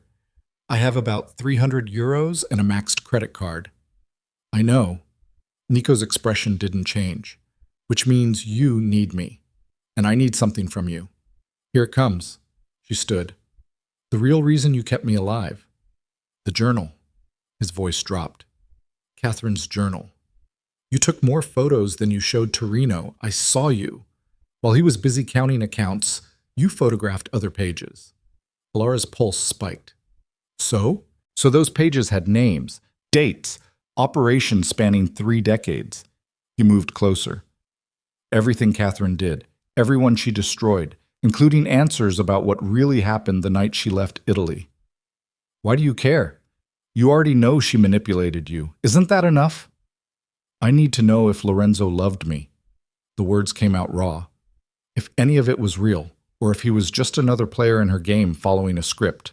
Alara wanted to lie. Say she didn't photograph anything useful, that the other pages were blank or damaged or irrelevant. But she saw something in Nico's face that stopped her. Desperation. The same desperate need for answers that had driven her to Italy in the first place, that had kept her moving through bullets and fire and manipulation because not knowing was worse than any truth she might find. I'll show you, she said quietly, but not until I'm on that ship. Not until I know you're actually helping me leave instead of using me as leverage with someone else. Nico's jaw tightened. You do not trust me. Should I? He stared at her for a long moment, then moved to the table, pulled out a piece of paper, wrote down an address and time. This is where the ship docks. Be there at 16:30. Captain's name is Stavros. Tell him Nico sent you. He will take you as far as Athens. And the money? I will handle it. How? That is not your concern. He handed her the paper. You get what you want, I get the photos. We both walk away from Catherine's mess. It sounded too simple, which meant it probably was, but Alara was out of options and time and the luxury of suspicion. She took the paper, memorized the address, burned it in the sink. 16:30, she said. Don't be late. I am never late. She almost believed him. They spent the next 4 hours in that apartment not speaking. Nico disappeared twice, once for 30 minutes, once for an hour. Each time Alara checked the window, watched the street, calculated how long it would take her to run if he came back with Torino's men, or worse. He came back alone both times. At 1500 hours, Nico's burner phone buzzed. He checked it. His face went carefully blank. What? Alara asked. Torino's men just raided my estate in Salerno. He showed her the phone, a text from someone named Marco. Property seized, looking for you and the American. Orders to bring both back alive. How long do we have? They will check known associates first. Safe houses registered to my family, bank accounts I used before. He pocketed the phone. This place is not on any list. We have until tonight, maybe longer. And then? Then they start checking everywhere, offering money to informants, putting our faces on every corner. He moved to a cabinet, pulled out a gym bag, started filling it with clothes and cash hidden inside boxes of dried pasta. You need to be on that ship before they lock down the port. Alara watched him work. The efficiency. The complete absence of panic. This was not his first time running. What about you? She asked. I have resources. People who owe me. I will disappear until this settles. He zipped the bag. Or until I decide to end it permanently. End it how? By killing Torino. He said it like he was discussing the weather. He is the last link to Catherine's network. Once he is gone, the game dies with him. You'll start a war. There is already a war. I'm just choosing to finish it. Alara's stomach turned. That's not surviving. That's revenge. And what is wrong with revenge? Nico turned to face her. Catherine destroyed my childhood, murdered my father, turned me into a weapon, and Torino helped her do it. Why should he get to live? Because killing him makes you exactly what she wanted, another instrument of violence, another broken thing executing her plan even after she's dead. I am already broken. His voice was dead. Killing Torino will not change that. But it will make you a murderer instead of a survivor. I am already a murderer 43 times over. He picked up the bag. One more will not matter. It matters to me. The words surprised them both. Nico stared at her. Why? Because, Alara struggled to find the right words. Because you're the only person alive who understands what she did to us. If you die killing Torino, I'm alone with this, and I can't, her voice cracked. I can't carry this by myself. Silence filled the apartment. Outside, a car horn blared. Someone shouted in dialect. Life continuing for people who didn't know Catherine Vale existed. You barely know me, Nico said quietly. I know you were 9 years old watching someone you thought was your father bleed out. I know you spent 26 years building yourself into someone capable of revenge. I know Catherine took that and twisted it into exactly what she needed. Alara moved closer. And I know that if you kill Torino, she wins. Because she planned for this, expected it. The journal probably has contingencies for what happens after you eliminate him. Then what would you have me do? Walk away? Let him keep operating? Pretend none of this happened? I want you to choose something she didn't plan for, something that isn't her script. Alara grabbed his arm. Come with me. On that ship. We disappear together. Let Torino rot wondering where we went. He will keep looking. Let him look. We'll be somewhere she never predicted because we're making choices she didn't program into us. Nico's expression shifted, something that might have been hope if he'd had any left. You mean that, he said slowly. You actually want me to come with you. I mean, I'm tired of being alone with this nightmare, and you're the only other person stuck in it. She let go of his arm. But if you need to kill Torino more than you need to survive, I understand. I'll get on that ship, send you the photos, and spend the rest of my life wondering when you're going to show up, either to thank me or put a bullet in my head. The apartment felt too small suddenly, too hot, the walls pressing in. Nico's phone buzzed again. He checked it. Whatever he saw made his jaw clench. What? Alara asked. Marco says Torino is offering a reward, 500,000 euros for information leading to our capture. Alive. He looked up. That is a lot of money in Naples. Someone will talk. How long? Hours. Maybe less. He grabbed a pistol from the bag, checked the magazine. We need to move now. They left the apartment at 1540 with the burner phone wiped and 2 guns between them. Nico led them through alleys that smelled like piss and rotting vegetables. Twice they had to detour when they saw men who looked too alert, too focused, scanning faces with purpose. The port was chaos. Shipping containers stacked in geometric mazes. Forklifts beeping, workers shouting, the smell of diesel and salt water thick enough to taste. Nico moved through it like a ghost, led them along catwalks and behind warehouses until they reached Dock 17, where a rust-stained cargo ship sat low in the water. The name on the hull, Artemis. That is your ride, Nico said. Captain Stavros is expecting someone. Do not use your real name. What name should I use? Anything but Vale. He pressed an envelope into her hand. 22,000 euros, extra 2,000 for expenses. Do not trust anyone who asks where you are going. Alara stared at the envelope. How did you... I sold things I should not have sold to people I should not have contacted. His expression was flat. Those photos are now the only leverage keeping me alive.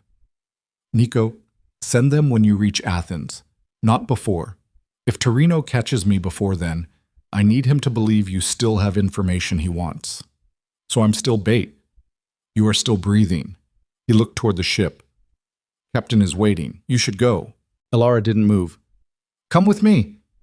I cannot. Why? Because Torino just put men at every exit. I saw them setting up while we walked. They know I am trying to get you out. They are waiting for me to lead them to you. His voice dropped. If I get on that ship, they will search it. Find you. Bring us both back.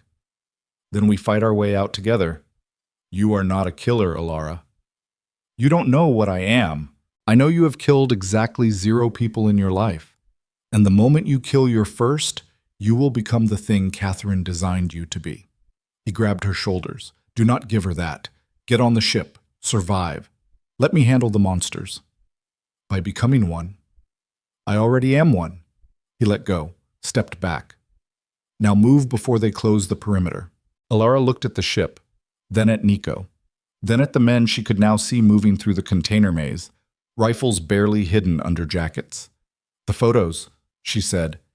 There's one page I didn't show you, dated 3 months after Catherine left Italy. What does it say? That Lorenzo knew. He always knew you weren't his biological son. Catherine told him before she left. And he chose to raise you anyway because, her voice caught, because he loved you.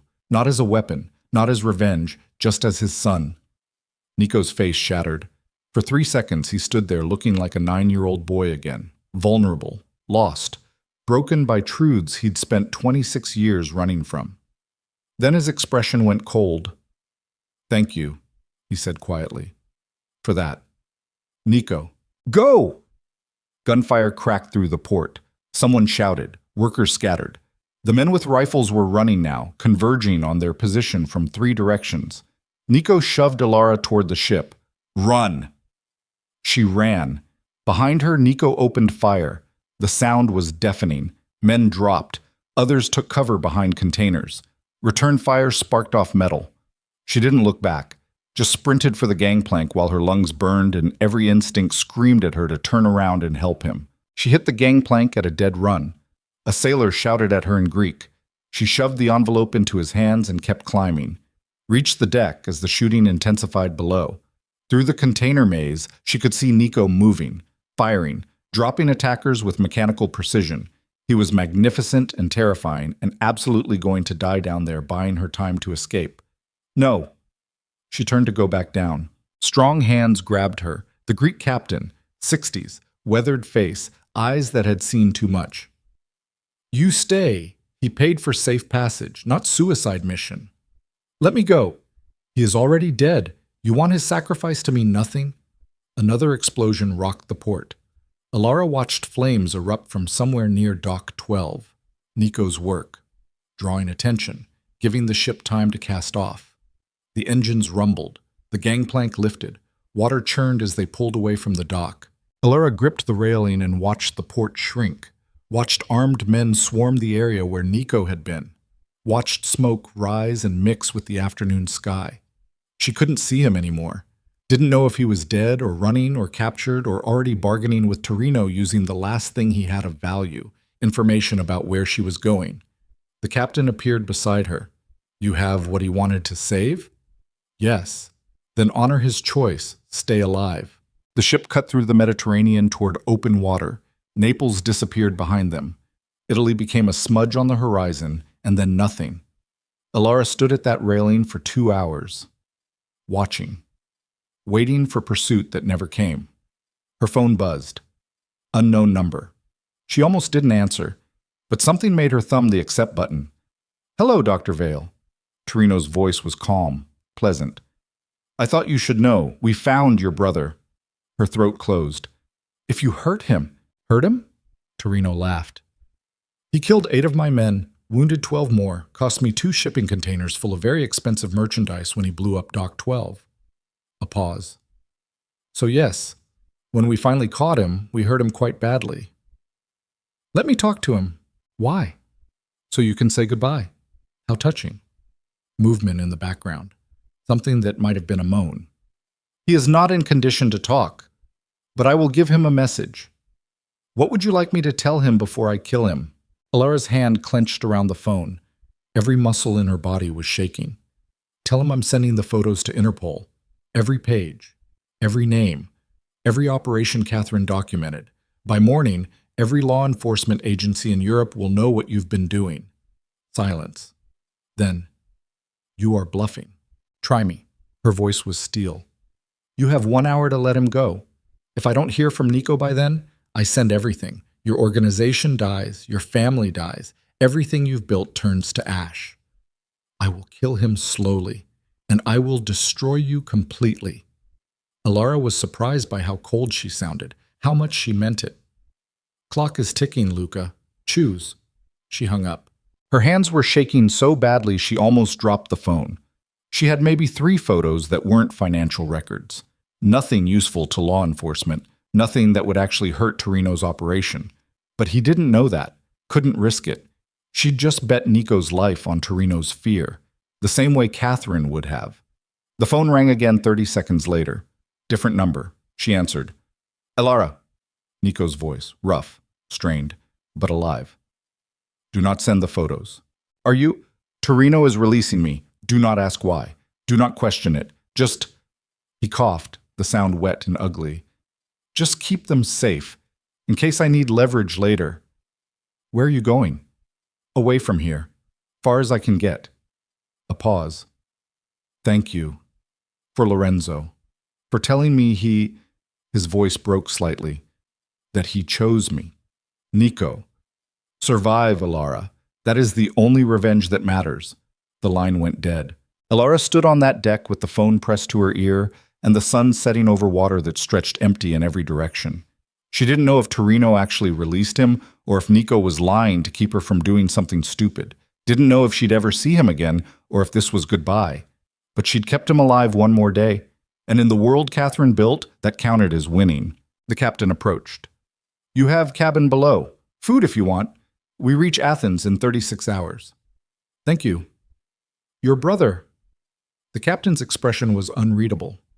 He is good man or bad man? Elara thought about Nico dragging her from drowning, giving her a gun, staging her escape to justify his war, using her and protecting her, and maybe actually caring whether she lived or died. I don't know, she said honestly. Ask me again in 36 hours. The captain nodded like that was the only sane answer. Come. You need rest. She followed him below deck to a cabin barely larger than a closet. Cot. Porthole.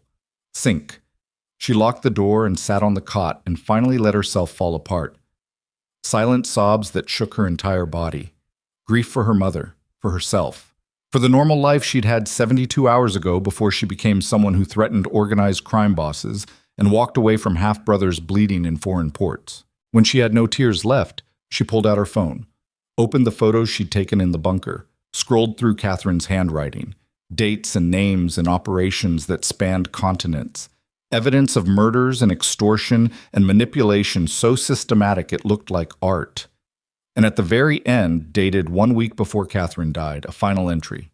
If you're reading this, both my children survived. I did not plan for that, but I am pleased.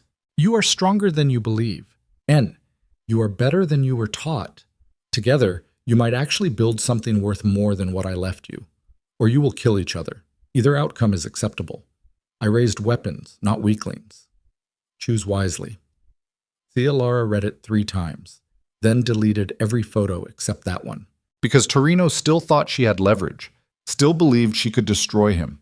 That fear would keep both her and Nico alive long enough to figure out what came next. And keeping Catherine's weapons alive was the ultimate middle finger to a dead woman who thought she'd planned for everything. The ship cut through dark water toward Athens, toward whatever came after, toward a future Catherine hadn't scripted because she'd made one critical mistake. She'd taught them to survive, but she'd forgotten to teach them to quit. And now both her children were loose in the world with her blood and her training and absolutely nothing left to lose except each other. Elara closed her eyes and let the engine's rhythm rock her toward something that might eventually feel like sleep. Tomorrow, she would figure out how to disappear. Tonight, she just needed to remember how to breathe. The Mediterranean churned black beneath the hull, and somewhere behind them Italy burned with secrets no one would ever fully untangle, and ahead was everything Catherine never predicted, and that was the only victory worth claiming. Athens hit Elara like a wall of noise and light. The port smelled like diesel and grilled octopus, and 10,000 people living on top of each other. She walked down the gangplank at dawn with the gym bag Nico had packed and 22,000 euros that felt heavier than it should. Captain Stavros didn't say goodbye, just nodded once and turned back to his ship like she'd never existed. She found a hostel in Plaka, where nobody asked questions if you paid cash up front. Shared bathroom down the hall. Bed that smelled like cigarettes and someone else's sweat. Window overlooking a street so narrow she could touch the building across from her if she leaned out far enough. Perfect. She slept for 14 hours straight. No dreams. Just black empty nothing that felt like drowning in reverse. When she woke, her phone had 7 missed calls from the same blocked number. No voicemails. She deleted the call log and turned the phone off. For 3 days, she didn't leave the hostel except to buy bread and cheese from a corner shop where the owner spoke no English and didn't care who she was. She spent hours staring at the ceiling, trying to remember what it felt like to be Dr. Alara Vale from Chicago, who had student loans and a future and a life that made sense. That woman was gone. In her place was someone who'd threatened to destroy a criminal empire to save a man she barely knew. Someone who'd watched people die and villas burn and felt nothing but the cold calculation of survival. Someone her mother would recognize. On the 4th day, she cut her hair in the hostel bathroom. Shoulder length to jaw length with dull scissors that made her eyes water. The dark strands fell into the sink like pieces of someone she used to be. When she finished, she looked different, harder, older, good. She bought new clothes at a thrift market, jeans that fit wrong, t-shirt with a faded band logo, leather jacket that smelled like someone else's life, stuffed her old clothes in a dumpster 3 blocks away. Dr. Alara Vale was dead. The woman walking through Athens was no one. Just another American tourist drifting through Europe with cash and no plans. On day 7, her phone buzzed. She'd turned it back on to check the time and forgot to shut it off again. The text was from an unknown number. Still alive? 3 words. No signature. But she knew. Nico. Her hands shook as she typed, "You?" The reply came 30 seconds later. Define alive. Despite everything, she almost smiled. "Where are you?" she sent. "Somewhere Torino isn't. You?" "Same." A pause. Then, "We need to talk. In person." Every instinct screamed trap. Torino could have Nico's phone, could be tracking this conversation, could be using it to triangulate her location while men moved into position around the hostel. But she typed, "When?" "Tonight. Syntagma Square, 2200. Come alone." "How do I know you're actually you?" Another pause, longer this time. Then, "Lorenzo chose me. You told me that on a cargo ship dock while I was bleeding. No one else knows." Her throat closed. "I'll be there." She spent the rest of the day preparing, moved her money into 3 different hiding spots, some in the hostel room, some on her body, some buried in a public park where she could retrieve it if everything went wrong. She walked the route to Syntagma Square twice, memorized exits, identified cameras, planned escape routes if this was an ambush. At 21:30, she left the hostel with the pistol tucked against her spine and her heart beating so hard she could feel it in her teeth. The square was crowded, tourists taking photos of the Parliament building, street performers juggling fire, couples holding hands on benches, normal people doing normal things while she walked through them like a ghost carrying a gun and waiting for someone who might be coming to kill her. She found an empty bench with clear sightlines. Sat, waited. 2200 came and went. 2215. 2230. She was about to leave when someone sat down beside her. Not Nico. A woman. Late 50s. Elegant in the way only European money could buy. Dark hair going silver, eyes hidden behind sunglasses even though it was night. Elena. Torino's sister. Alara's hand moved toward her gun. "Do not." Elena's voice was calm. "I am not here to hurt you. I am here because Nico asked me to come." "Where is he?" "Somewhere safe. Somewhere Torino cannot reach." Elena crossed her legs, looked straight ahead like they were strangers sharing a bench. "He wanted to come himself, but the port in Naples, he was hurt badly. Infection set in. He needs time to heal before he can travel." "How do I know you're telling the truth?" "You do not. But I am the one who told you about the wine cellar exit. I could have let Torino keep you." Elena pulled an envelope from her purse, set it on the bench between them. "Nico sent this. He said you would know what it means." Alara opened it slowly. Inside, a photograph. Recent. Nico sitting in a hospital bed, bruised and bandaged but alive, holding a newspaper dated 3 days ago. And on the back of the photo, his handwriting. "Trust her." N. "Where is he?" "I cannot tell you that. Not here, not with Torino's people watching."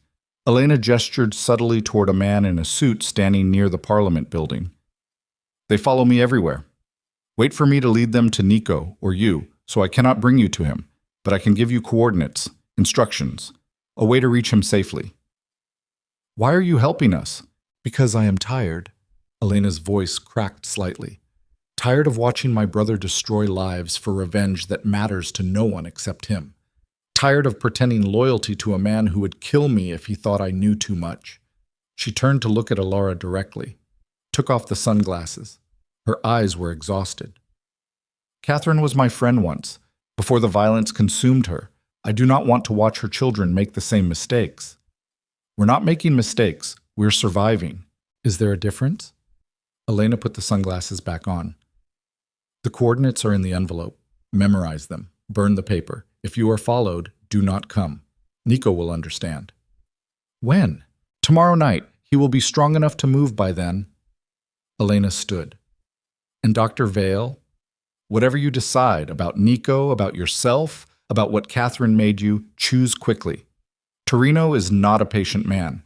Eventually he will realize those photos you threatened him with do not exist. When that happens... She didn't finish, didn't need to. Elena walked away through the crowd, disappeared into the Athens night like smoke. Alara sat on that bench for 20 minutes, memorized the coordinates, burned the paper in a trash can and watched it turn to ash. Looked around the square at all the faces that could be Torino's watchers, could be tracking her, could be waiting for her to lead them straight to Nico. She should run, get on a plane to anywhere. Use the money Nico gave her to disappear so thoroughly that even Catherine's ghost couldn't find her. But she thought about that hospital photo. Nico bruised and broken, but holding a newspaper to prove he was alive. Trusting her enough to send his location through his uncle's sister. Believing she would come. She'd spent 32 years running from who her mother was. Maybe it was time to stop running and finish what Catherine started by refusing to let it define her. The coordinates led to an island. 3 hours by ferry from Piraeusport. Alara bought a ticket under a fake name and spent the crossing watching the water and wondering if she was sailing toward salvation or just a more elaborate trap. The island was small, maybe 3,000 people, white buildings clinging to volcanic rock. One main town, handful of beaches, the kind of place where everyone knew everyone and strangers got noticed immediately. She found the address from Elena's coordinates just after sunset. A house on the cliff edge outside town. Blue shutters. Garden overgrown with bougainvillea. One light burning in an upstairs window. She knocked. Footsteps. The door opened. Nico stood there looking like death warmed over. Bandages visible under his shirt. Face still bruised, but alive. Actually alive. You came, he said quietly. You asked. I did not think you would. He stepped back. Come inside before someone sees you. The house was small but clean. Stone floors, furniture that had seen better decades. Kitchen smelling like coffee and antiseptic. A single bedroom visible through an open door. How bad? Alara asked, gesturing to his bandages. Cracked ribs. Infection that almost killed me. Torino's men were not gentle. He moved to the kitchen table, sat slowly. But I am breathing. That is more than 8 of them can say. She sat across from him, studied his face. Why did you want me to come? Because I need to know what you plan to do with that last photo. The one from Catherine? The one where she admitted she did not plan for us both to survive. His eyes were hollow. That changes everything. She wanted one of us to kill the other, but we are both still breathing, which means we are off script. So I need to know if you intend to keep running or if you want to do something Catherine never planned for. He leaned forward despite the obvious pain it caused. I want to destroy Torino. Not kill him. Destroy him. Take apart his organization piece by piece until there is nothing left. Make him watch everything Catherine helped him build turn to dust. That's still revenge. No, that is choosing to end this permanently, so no one else gets used the way we were. His jaw clenched. But I cannot do it alone. I need someone who understands what he did, someone he underestimated, someone smart enough to manipulate him the way Catherine manipulated us. You want me to help you destroy him. I want us to finish what Catherine started by refusing to play her game. She wanted us to kill each other. We survived together instead. She wanted us to become her. We become something better. He paused. Or you walk away now. Take the money. Build a new life. I will not blame you. Alara looked at him. This man she'd known for exactly 10 days. This stranger who was her half-brother. This weapon Catherine had forged and aimed at the world. She thought about the villa burning, the journal, the coordinates that led her here. Every choice her mother had made to ensure her children would destroy themselves and everyone around them. And she thought about Lorenzo, a man who'd raised a son he knew wasn't his blood because he chose love over genetics, who died believing that choice mattered. How would we do it? She asked. Nico's expression shifted, hope bleeding through exhaustion.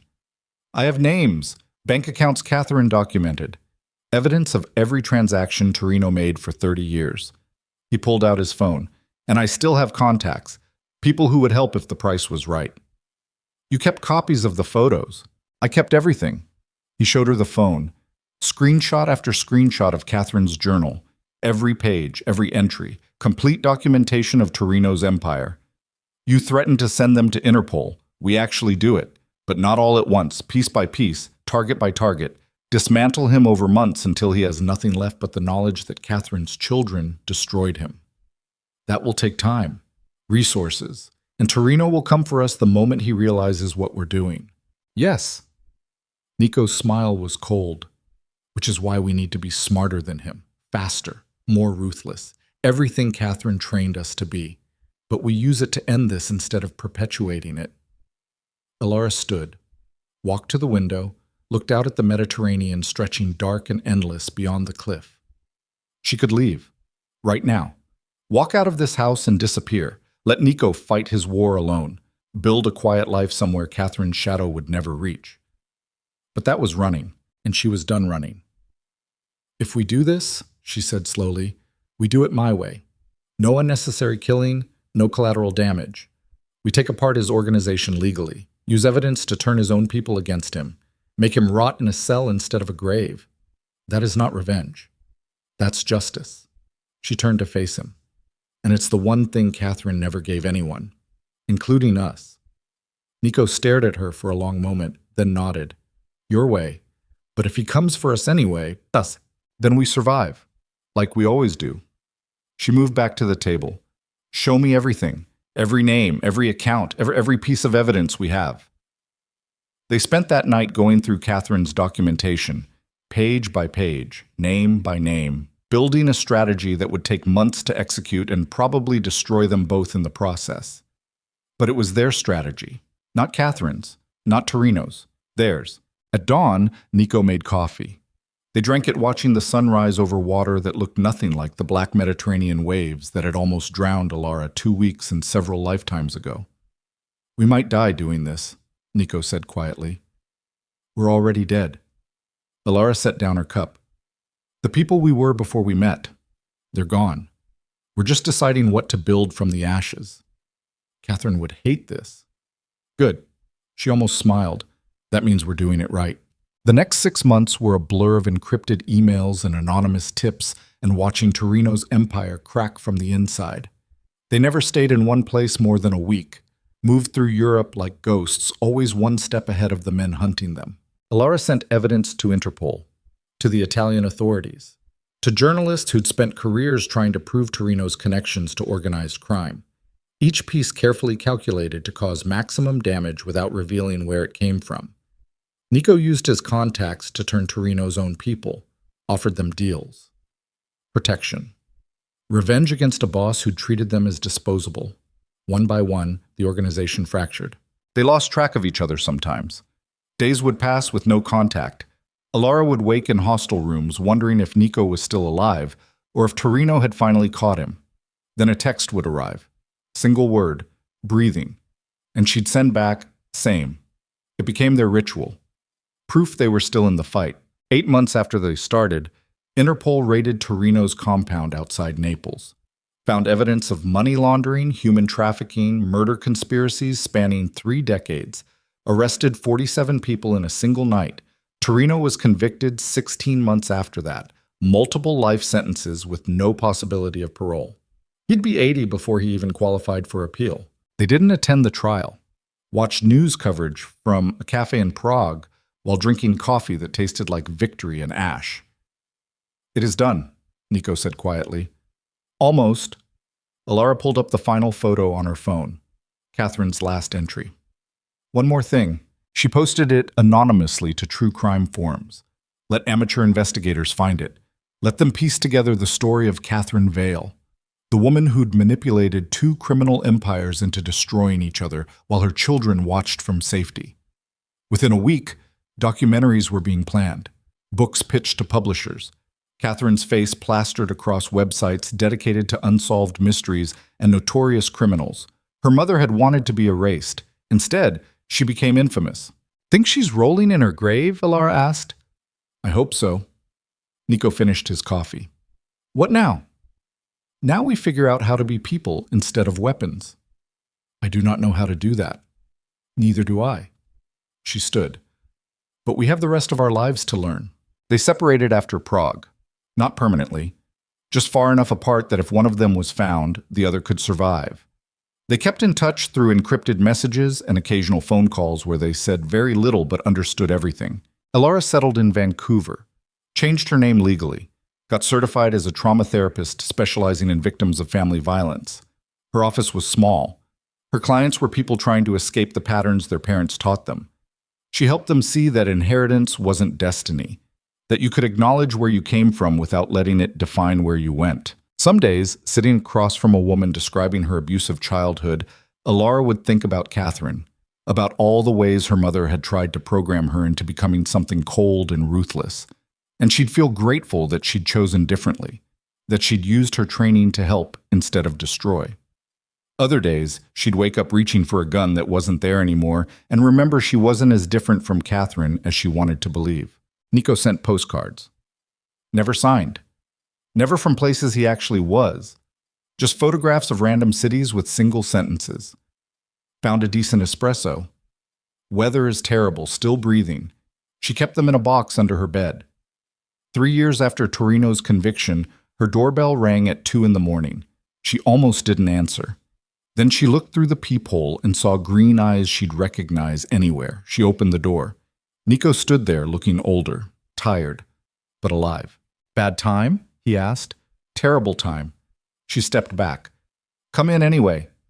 He followed her inside, looked around at the small apartment, the therapy certifications on the wall, the life she'd built from nothing. You did it. You became someone real. I'm trying. She made coffee because that's what they did. Filled silences with rituals. You? I work for an NGO, helping refugees navigate asylum systems. Turns out growing up in organized crime makes you excellent at understanding broken bureaucracies. His smile was brief. I'm not good at it yet, but I'm learning. That's all any of us can do. They drank coffee in comfortable silence, not needing to fill every moment with words, understanding that some things couldn't be spoken. I think about her sometimes, Nico said eventually. Wonder if she knew we would end up here, if she planned for this somehow. She didn't. Alara was certain. We went off script. We chose each other over revenge. That's the one thing she never predicted. Do you think she loved us? I think she loved control more. Alara set down her cup. But maybe, in whatever way she was capable, yes. She loved us. She just loved her plan more. That is not comforting. It's not supposed to be. It's just true. She looked at him. We're not her, Nico. We're not weapons.